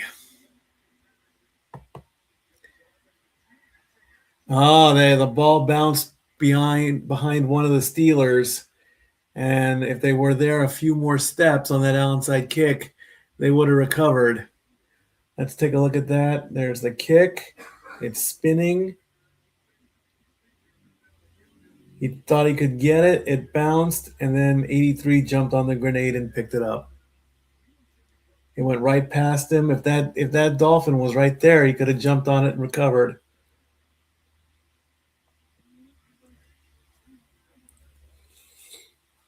Well, the Dolphins do have all 3 timeouts. So, I mean, but it's not going to happen with 2 possessions, I don't think.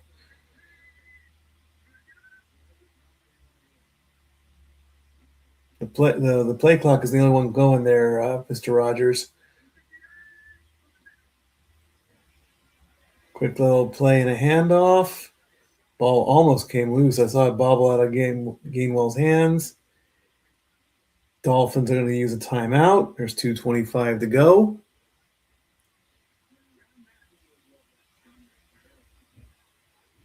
Did I just see steam coming off of that guy's head?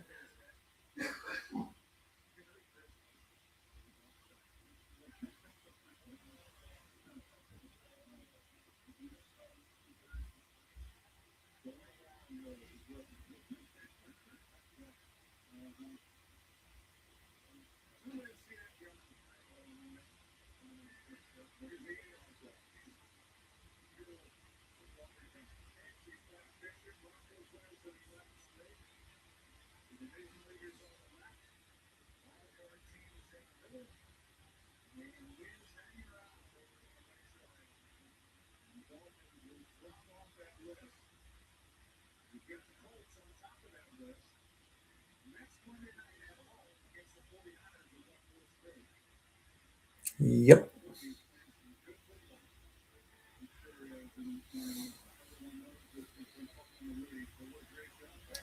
Second and 6. Another pitch and a tackle.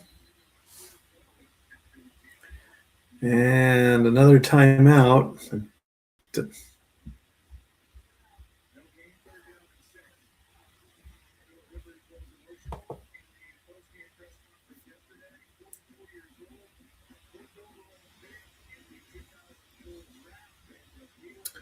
Gainwell got nothing on that one.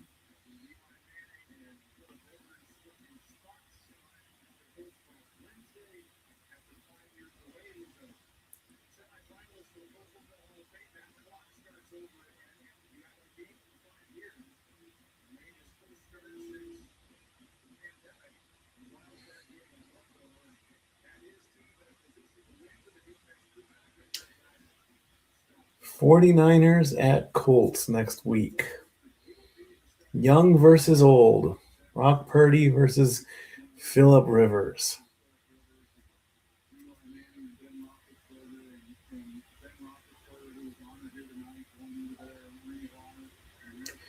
Third and 6 coming up.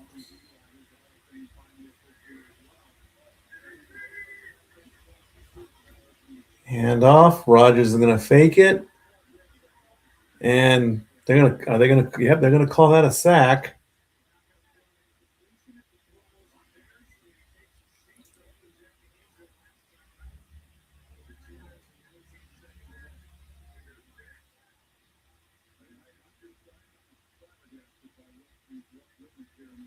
Very interesting play.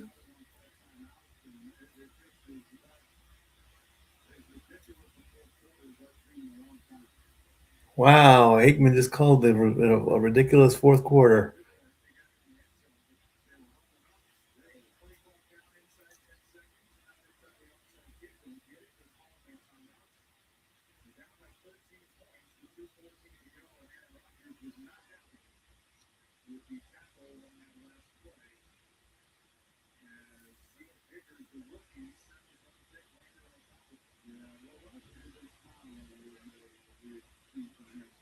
Here comes the punt. And it's going to go down at the 2.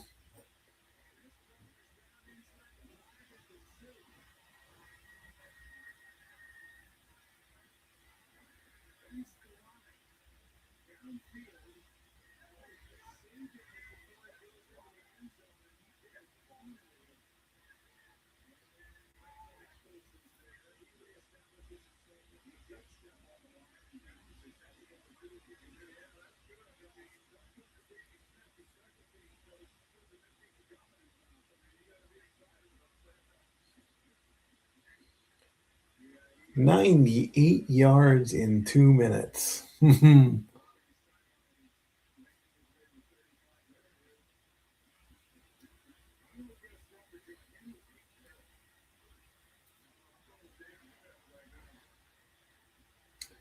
All the way at the 2-yard line.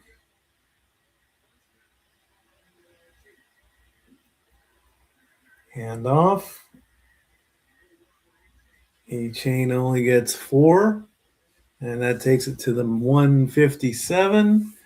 The 2-minute warning. As Aaron Rodgers points to the ceiling, that's pretty much going to wrap it all up. It's all over but the officiating. Dolphins are going to lose this one. And they are going to be eliminated at 6 and 8.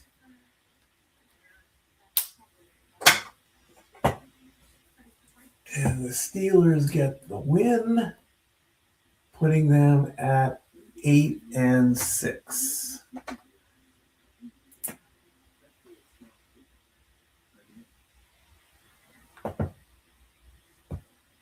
Look at that, folks. 1, 2, 3, 4, 5. 5 of the 8 divisions have 2 teams left. And the best one, I mean, AFC East, the Patriots are 11-3, the Bills are 10-4, the Steelers are 8-6, the Ravens are 7-7, the Broncos are 12-2, and the Chargers are 10-4.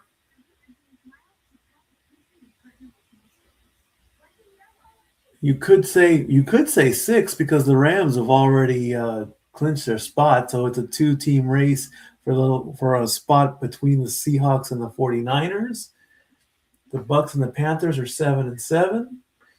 And then with the slightest chance ever to get into the playoffs,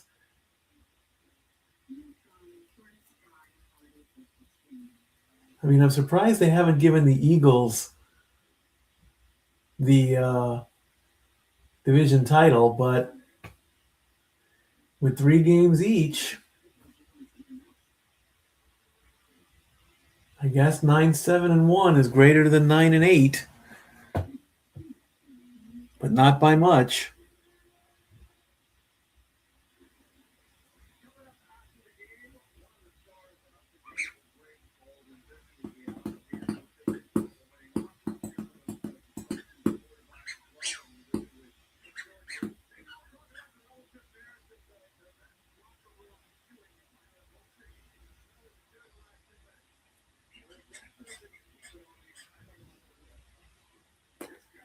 A pig in a Steelers costume. 2nd and 6. Tua throws completion, first down probably. As the clock runs down, will they give him?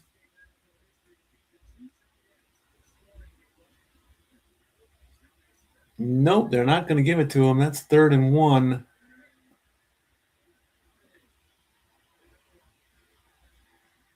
Tua's going, and he gets sacked for a loss of 2, and the clock continues to run. That's going to make it 4th down and 3.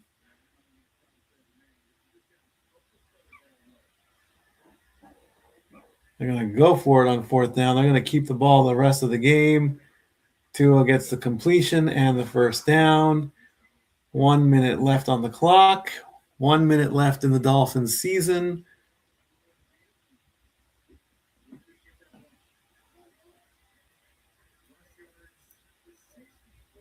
Just air it out already, Tua. Come on. Oh, almost an interception to finish off that. It bounced off of one and went off the other.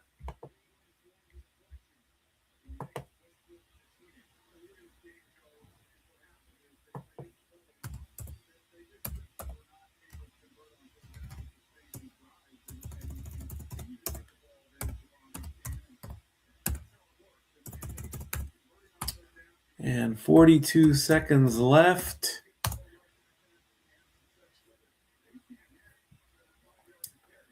Second and 10 coming up.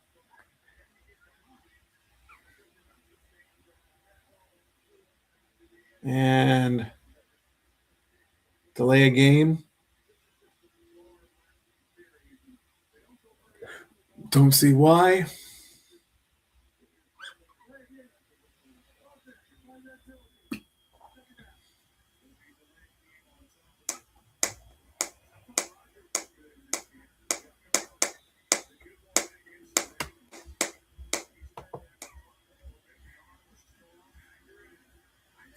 $23 of 27, 224 for Aaron Rodgers, 2 touchdowns. Tua is going to throw, completion. 16 yards from Dolchik. And 25 seconds. Are they going to get one more play? Yes. Just to get some extra yards. There's a quick one. There's another first down. And 10, 9, 8, 7, 6, 5, 4, 3, 2, 1. And that's going to do it. They don't get the final playoff. They don't get another. They don't even get anywhere near the playoffs. That's going to do it, folks. 23 straight home wins on Monday Night Football for the Steelers. Dolphins eliminated 28-15, your final score. So the Steelers now have the 1-game lead over the Ravens. So depending on what happens in week 16 and week 17, it could all come down to a championship game on week 18. Thank you, everybody who watched. 2 games left to go on Monday Night Football in week 16 and week 17. Keep an eye out on the rest of the Simply Reliable Studios, Casa D18 Studios. Keep an eye on my tweets at LBStatKid1977.